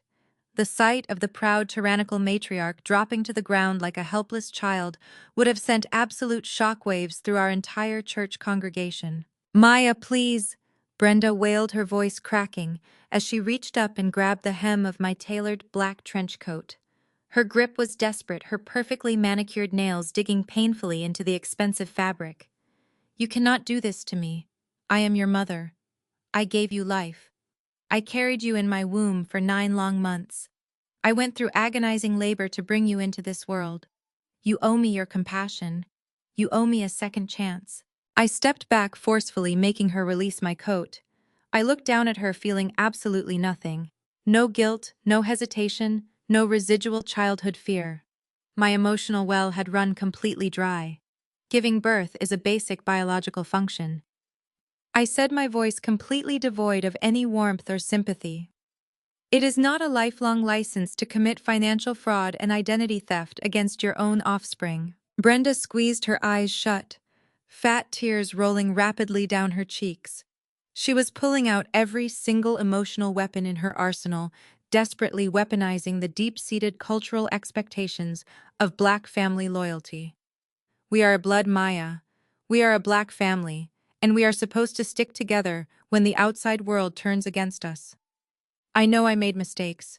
I know I was hard on you growing up. But everything I did because I wanted you to be strong in a world that does not respect us. I pushed you because I knew you could take the pressure. You cannot throw your own mother out onto the street. The Lord will punish you for turning your back on the woman who raised you." I tapped my silver pen against the metal clip of my board. The Lord did not forge my signature on a $50,000 loan application. The Lord did not slap my face at a country club to defend a racist white man who was cheating on his Black wife. You did that. You made your own selfish choices, and now you are facing the immediate legal consequences of those choices. My property, my rules. And my rule is that you have to leave my property right now. Seeing her mother utterly fail to manipulate me, Chloe scrambled up the porch steps. She had abandoned her garbage bags full of designer shoes on the front lawn. Her face was a messy, humiliating canvas of smeared mascara and sheer panic. She positioned herself right next to Brenda, trying a completely different angle of attack. She knew she had absolutely no ground to stand on regarding our sisterhood, so she used the only shield she had left. "Maya, look at what you are doing to us!" Chloe cried out, gesturing wildly toward the front bay window where her 8-year-old son Leo was pressing his face against the glass. He was watching the massive moving trucks with wide, frightened eyes. "If you kick us out today, Leo will have nowhere to go. My husband is locked in a federal holding cell. My luxury car is gone. My bank accounts are frozen. We have absolutely $0 to our name. Are you seriously going to make your own nephew homeless? He is just a little boy. He needs a secure roof over his head." I looked at Chloe, remembering how just yesterday she had laughed hysterically when that exact same little boy threw my graduation cake onto the floor of an upscale restaurant. I remembered how she had mocked my degree, told me my education was entirely worthless, and demanded I pay for her luxury dinner. Leo needs a mother who can actually provide for him, I replied, staring directly into Chloe's panicked, bloodshot eyes. He needs a mother who does not rely on financial abuse and manipulation to fund a fake luxury lifestyle. You spent the last 3 years bragging about your wealth on social media, while I secretly paid the property taxes on the house you were sleeping in. You had every single opportunity to save money, build a career, and secure your child's future. Instead, you bought red-bottom shoes and ridiculed the aunt who was keeping you off the streets. You cannot do this to your own blood, Maya! Chloe shrieked, her voice echoing loudly down the quiet suburban street. He is your family. You are punishing an innocent child because you are jealous of my life. I am not punishing Leo. Leo, I stated firmly, my expression remaining completely stoic. I am holding his mother accountable. You are an adult, Chloe. It is time you figure out how to put a roof over your own child's head without stealing from your sister. The free ride is officially over. Brenda reached out again, trying to grab my ankles this time. Maya, I am begging you on my hands and knees. Just give us 1 more month. Just give us a week to figure this out. Have some mercy on your own flesh and blood. I looked down at the two women sobbing pathetically on my front porch. They were not crying because they were sorry for how they had treated me. They were crying because their personal ATM machine had finally shut down permanently. They were mourning the loss of my money, not the loss of our relationship. I took one deliberate step backward, creating a physical barrier between my successful future and their incredibly toxic past. I looked down at them with absolute zero empathy. The coldness in my chest was absolute and permanent. Blood isn't an unlimited credit card, I said. I raised my right hand, looking over their heads, and signaled the foreman of the moving crew. Start hauling the furniture. Everything goes. The heavy steel ramp of the moving truck hit the concrete driveway with a deafening clang that made both Brenda and Chloe jump. 6 burly movers jogged past my kneeling mother and sister without sparing them a single glance. They pushed right through the wide-open front doors and immediately began dismantling the luxurious life my family had enjoyed on my dime.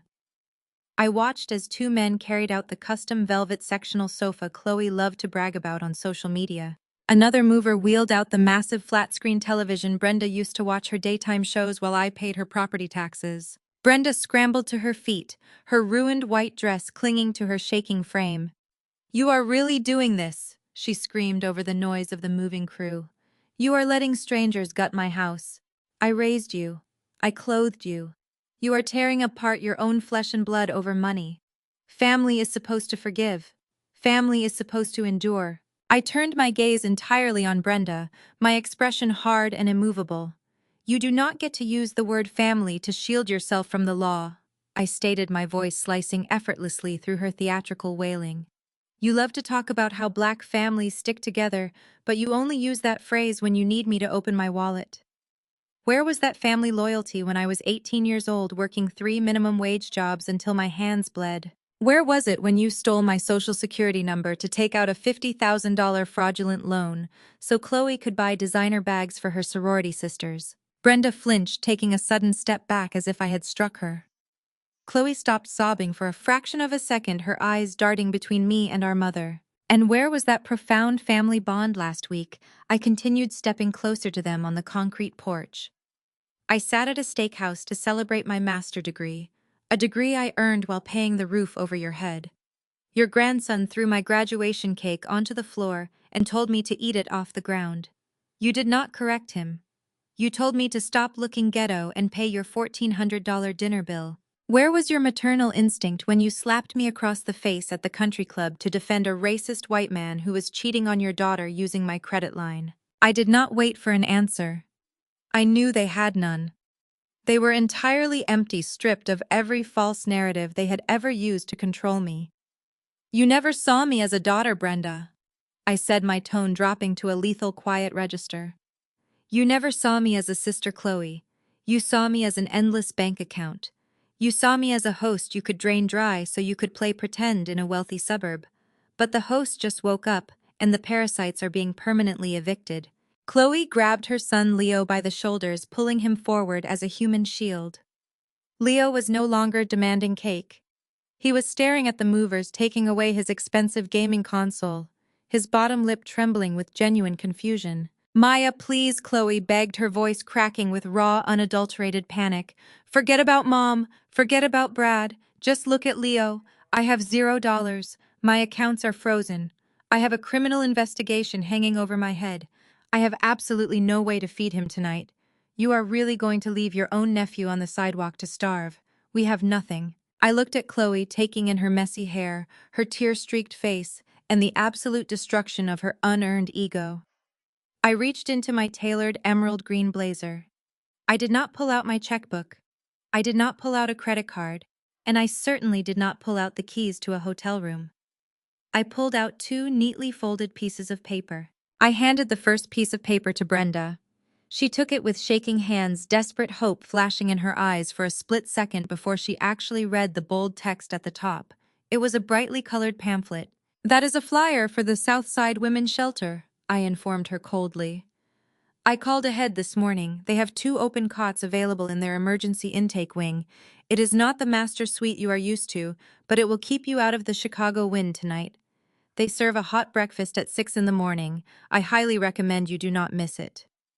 Brenda let out a choked, devastated sob, clutching the pamphlet to her chest as her knees buckled once again.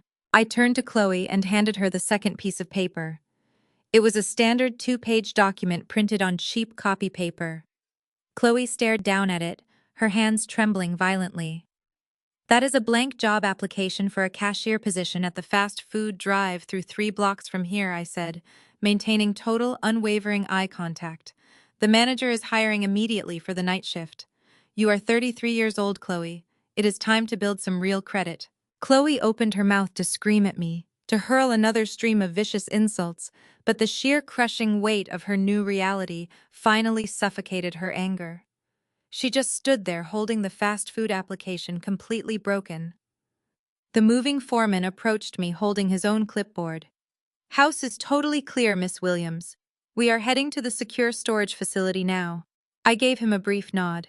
Thank you. Drive safe. I turned around and walked back up the porch steps, stepping past my weeping mother and my paralyzed sister. I grabbed the heavy brass handle of the front door and pulled it shut with a loud, definitive slam.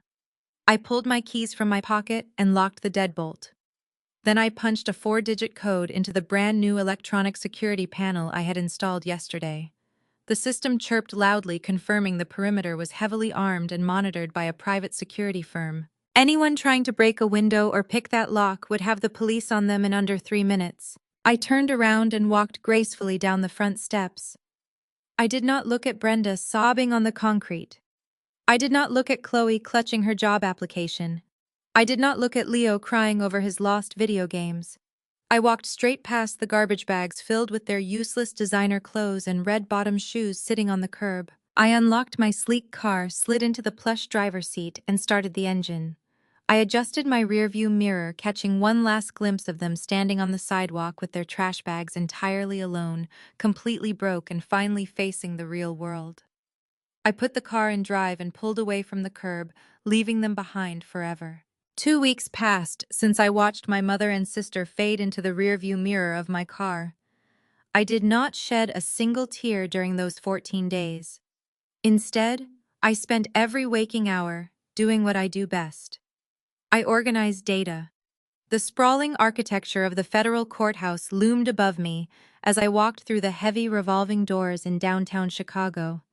I wore a sharp charcoal suit, carrying a reinforced leather briefcase that contained the absolute destruction of Bradley Davis and Brenda Williams. Special Agent Miller and Detective Vance were waiting for me in a sterile, windowless conference room on the 16th floor.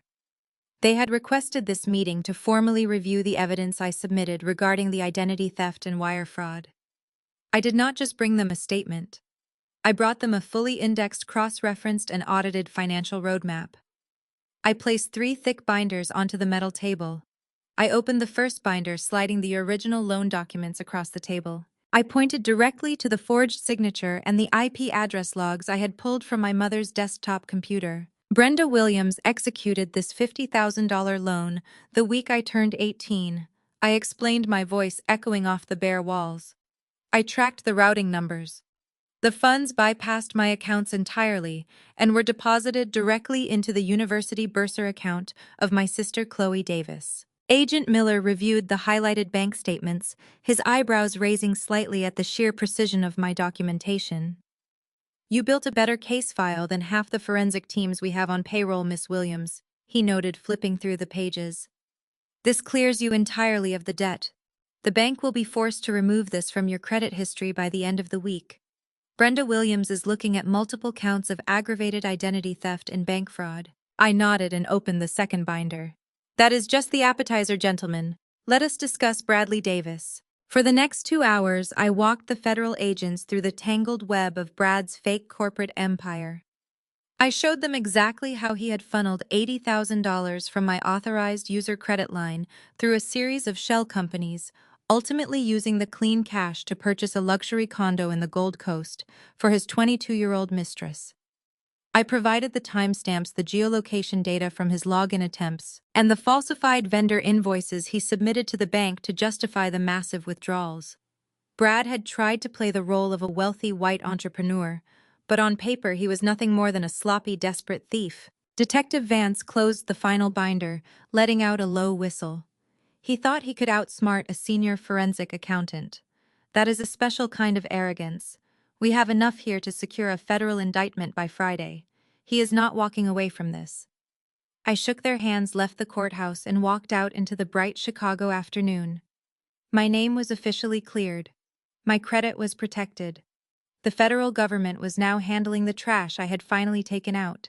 I went back to my office, settled into my ergonomic leather chair, and opened my laptop. While I had blocked Brenda, Chloe, and Brad on every possible platform, I still kept my ear to the ground through a few neutral cousins who could not resist gossiping. The updates rolling in through the family grapevine were incredibly satisfying. Brad had faced his bail hearing 2 days ago. He had shown up to federal court expecting to charm the judge, completely relying on his usual unearned privilege. But the judge had taken one look at the offshore account routing numbers I provided to the prosecution and deemed him an immediate flight risk. Bail was aggressively denied. The arrogant country club regular was currently sitting in a federal holding cell, trading his tailored polo shirts for an orange jumpsuit. Chloe was experiencing an equally brutal reality check. Without my credit cards to fund her life, and without her mother's house to hide in, she had been forced to face the exact consequences I handed her on my front porch. A cousin sent me a grainy photo taken from a drive-through window on the south side. There was Chloe wearing a polyester fast food uniform and a grease-stained visor, handing a paper bag to a customer. The woman who had mocked my master's degree and paraded around in red-bottom heels was now working minimum wage, smelling like deep fryer oil, trying to scrape together enough cash to feed her spoiled son. And then there was Brenda, the proud tyrannical matriarch who had weaponized our church and our extended family to shame me. She had used her last few dollars to rent a cramped, filthy motel room on the extreme outskirts of the city. Pastor Thomas had officially banned her from the congregation, refusing to let a woman facing federal identity theft charges sit in his pews. The aunties and uncles who had attended her fake healing barbecue had completely shunned her. Brenda was entirely isolated, sitting in a cheap motel room, waiting for the federal marshals to knock on her door and formally charge her for stealing from her own struggling child. I smiled, closing out the text messages. I felt absolutely no guilt. I had simply stopped cushioning their falls. My desk phone buzzed, pulling me from my thoughts. It was the receptionist in the lobby. "Miss Williams, there is a gentleman here to see you. He says he has a scheduled appointment regarding the property on Elm Street." "Send him up," I replied. A few minutes later, a sharp-looking man in a tailored navy suit walked into my office. He was a senior acquisitions director for a highly prestigious commercial real estate developer in the city. He took a seat across from my desk, opening his sleek leather portfolio. "Miss Williams, thank you for taking the time to meet with me," he began politely. "My firm has been quietly purchasing properties in the Elm Street neighborhood for a massive new luxury development project. Your property is the final parcel we need to complete the commercial zoning block. We know the house is currently vacant. We are prepared to make a highly aggressive offer to acquire the land today." He slid a heavy watermarked contract across my desk. I picked up the document and scanned the numbers printed on the second page. My eyes widened slightly. The developer was not just offering market value. Because my property was the critical missing piece of their multi-million-dollar project, they were offering exactly double the current market value of the house. It was an astronomical sum of cash. I thought about the house. I thought about the heavy wooden deck where Brenda had collapsed. I thought about the driveway where Chloe had screamed at the tow truck driver. I thought about all the toxic, miserable memories trapped inside those walls. The universe was literally handing me a massive paycheck to bulldoze my past into the ground.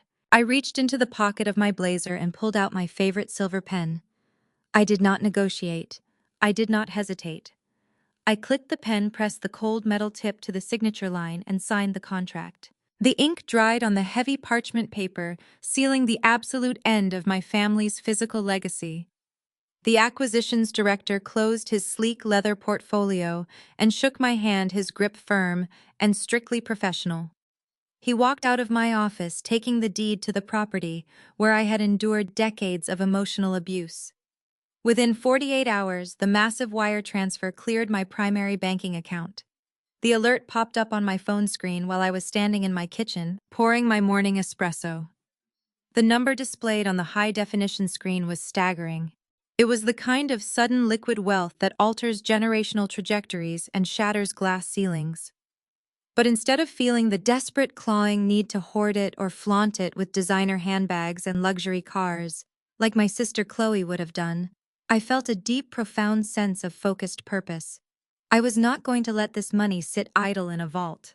I was going to weaponize it for good. I knew exactly where to start, and I wasted absolutely no time putting my grand plan into immediate action. I drove straight back to my corporate office, sat at my polished mahogany desk, and drafted a legal charter for a brand new philanthropic initiative.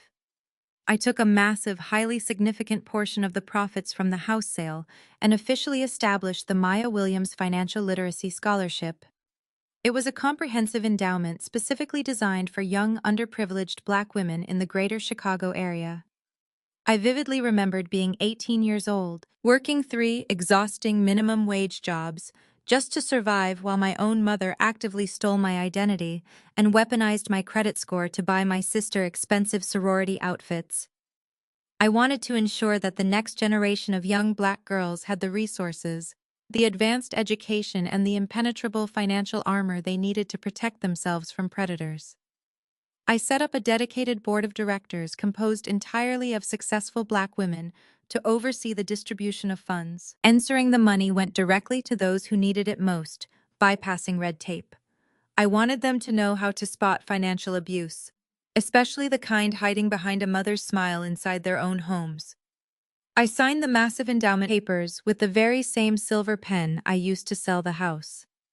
My past pain was officially being converted into someone else's future power. But my financial cleansing was only the first step of the process. The emotional purge had to be absolute and permanent.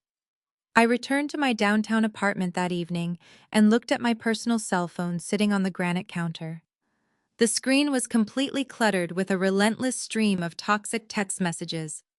Extended family members, the exact same aunties and uncles who had stood in Brenda's backyard and watched her attempt to publicly humiliate me, were now aggressively flooding my inbox. They were begging me to reverse course. My cousin Marcus sent 3 back-to-back messages talking about how family sticks together through thick and thin, conveniently forgetting how he laughed when Leo ruined my graduation cake. Uncle George texted a long paragraph about how Brenda was struggling to survive in that cheap, cramped motel room and that God commands forgiveness. Aunt Patricia left a rambling, tearful voicemail claiming Chloe was losing her mind working the night shift at the drive-thru scrubbing grease off industrial fryers, and that I had finally made my point to them. They demanded I swoop back in, open my checkbook, and save the very people who had actively tried to destroy me. They were entirely complicit, every single one of them. They had enabled Brenda's blatant abuse for 29 years, because it was much easier to let me be the designated sacrificial lamb than to stand up to her toxic matriarchy. They watched Brad use his white privilege to belittle me, and they stayed silent. They watched Chloe parade around in stolen luxury and they applauded her. I did not reply to a single message. I did not offer any dramatic explanations or long-winded justifications. I simply opened my account settings and ordered a brand new phone number. I transferred my professional contacts, specifically leaving out every single relative who shared my bloodline. Then I systematically blocked their email addresses, restricted their access to my professional profiles, and completely erased my digital footprint from their world. I became an absolute untouchable ghost to them. They could scream into the void of the South Side all they wanted, but they would never have access to my money or my peace ever again. The profound silence that followed was the most beautiful sound I had ever experienced in my entire life. Days turned into weeks, and my life settled into a brilliant, uninterrupted rhythm of success and tranquility. I poured my energy and focus entirely into my forensic accounting firm, relentlessly dismantling corporate fraud and building my own powerful independent empire from the ground up. I did not miss the constant anxiety. I did not miss the mandatory Sunday dinners filled with passive-aggressive insults.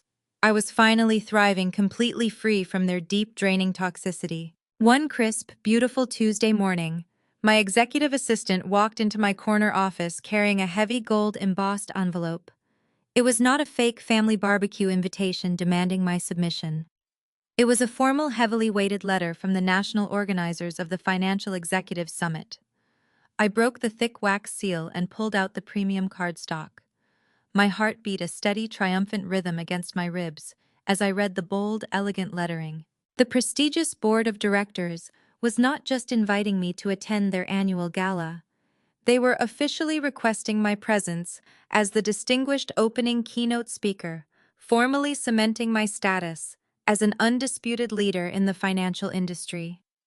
It was the ultimate, undeniable validation of everything I had built entirely on my own. Exactly 1 month after receiving that prestigious keynote invitation, I walked into the private dining room of a 3-Michelin-star restaurant in the heart of downtown Chicago. The ambiance was a masterpiece of warm ambient lighting, crystal glassware, and soft jazz playing in the background. It was a stark contrast to the chaotic, tense atmosphere of the steakhouse where my nightmare of a family had tried to humiliate me just a few weeks prior. Tonight was not about enduring backhanded compliments or financing someone else's luxury vacation. Tonight was my real graduation party, funded entirely by my own massive wealth and hosted strictly on my own terms. I took my seat at the head of the long mahogany table, looking down at the faces gathered around me. There were no toxic blood relatives sitting in these chairs. Chloe was not here to roll her eyes or make snide remarks about my outfit. Brad was not here to flash a stolen credit card and patronize me with his unearned white privilege. Brenda was not here to demand I pay the bill while calling me a bitter disappointment to the neighborhood. And Leo was certainly not here to terrorize the waitstaff or destroy my belongings. Instead, the table was filled with people who had genuinely earned their place in my life. To my right sat Marcus, the senior partner at my accounting firm, who had mentored me through my most grueling professional examinations. He raised his glass of vintage champagne, offering a toast to my unmatched work ethic and the brilliant future of my new financial literacy foundation. To my left sat Sarah and Jessica, my 2 closest friends from graduate school. They had spent countless late nights studying with me, brewing cheap coffee in cramped apartments, and they knew exactly how much blood, sweat, and tears I had poured into securing my master's degree. The conversation around the table flowed with absolute ease and mutual respect. There was no underlying tension, no hidden agendas, and no one trying to emotionally manipulate me into opening my checkbook. We talked about global markets, philanthropic strategies, and upcoming travel plans. When my colleagues asked about my new keynote speaking engagement, they listened with genuine admiration. They did not try to diminish my accomplishments to make themselves feel bigger. They celebrated my rise to the top of the financial industry, because secure, successful people do not need to tear others down. I looked around the room, absorbing the incredible warmth and joy radiating from every single person present. For the first time in 29 years, my nervous system was completely relaxed. I was not bracing for an insult. I was simply existing in a space where I was valued, respected, and entirely safe. As the main course plates were cleared away by the attentive waitstaff, The heavy oak doors of the private dining room swung open. The head chef himself walked in pushing a silver cart. Sitting perfectly in the center of the cart was a pristine, multi-tiered graduation cake. It was an absolute work of culinary art, decorated with elegant gold leaf detailing and intricate sugar flowers that matched the emerald green color of the dress I wore when I evicted my mother. The chef parked the cart right next to my chair and handed me a polished silver cake knife. I stood up holding the cold metal handle of the knife. The room went quiet, and my friends watched me with warm, supportive smiles. I looked down at the beautiful dessert. Nobody reached across the table to grab the box. Nobody violently yanked it onto the hardwood floor. Nobody pointed a finger at my expensive heels and told me to eat my hard work off the ground. The cake remained perfectly intact, waiting for me to make the first cut. I sliced through the top tier, placing a generous piece onto a delicate porcelain plate. I picked up a fork, took the very first bite, and closed my eyes. The rich vanilla and dark chocolate melted on my tongue. It did not just taste like a masterfully baked dessert. It tasted like absolute unfiltered freedom. It tasted like immense unbothered wealth. It tasted like the sweetest, most devastating revenge imaginable.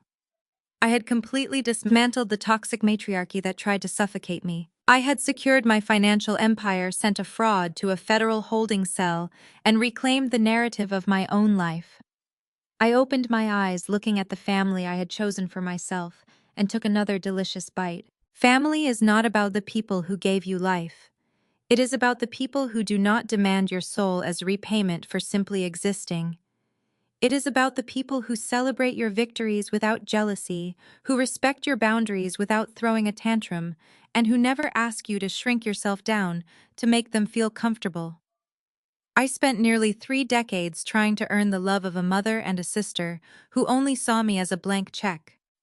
I had to rip my own roots out of the ground, face an incredible amount of ugly truth, and forcefully clean up the massive, fraudulent mess my toxic blood relatives left behind. But walking away from them was the most profitable decision I ever made, both financially and emotionally. The price of peace is high, but the return on investment is absolutely infinite. You just have to be brave enough to stop paying the debts of people who refuse to respect you. If you have ever had to clean up the mess your toxic family left behind, or if you had to find the courage to walk away and build a beautiful life entirely on your own terms, drop your story in the comments below. Let us celebrate breaking generational curses together. Make sure to hit the like button and subscribe for more amazing stories about surviving, thriving, and demanding exactly what you completely deserve. The ultimate lesson from Maya's journey is that sharing DNA does not give anyone the right to subject you to financial or emotional abuse. For too long, the concept of family loyalty has been weaponized to keep successful women trapped in toxic cycles, serving as human ATMs for relatives who refuse to take accountability for their own lives. Maya's story teaches us that establishing absolute, unapologetic boundaries is not an act of betrayal, it is an act of profound self-love and necessary survival. True family is never defined by the people who demand your soul as repayment for simply existing. It is found in the people who celebrate your victories without jealousy, who respect your boundaries, and who genuinely support your rise to the top.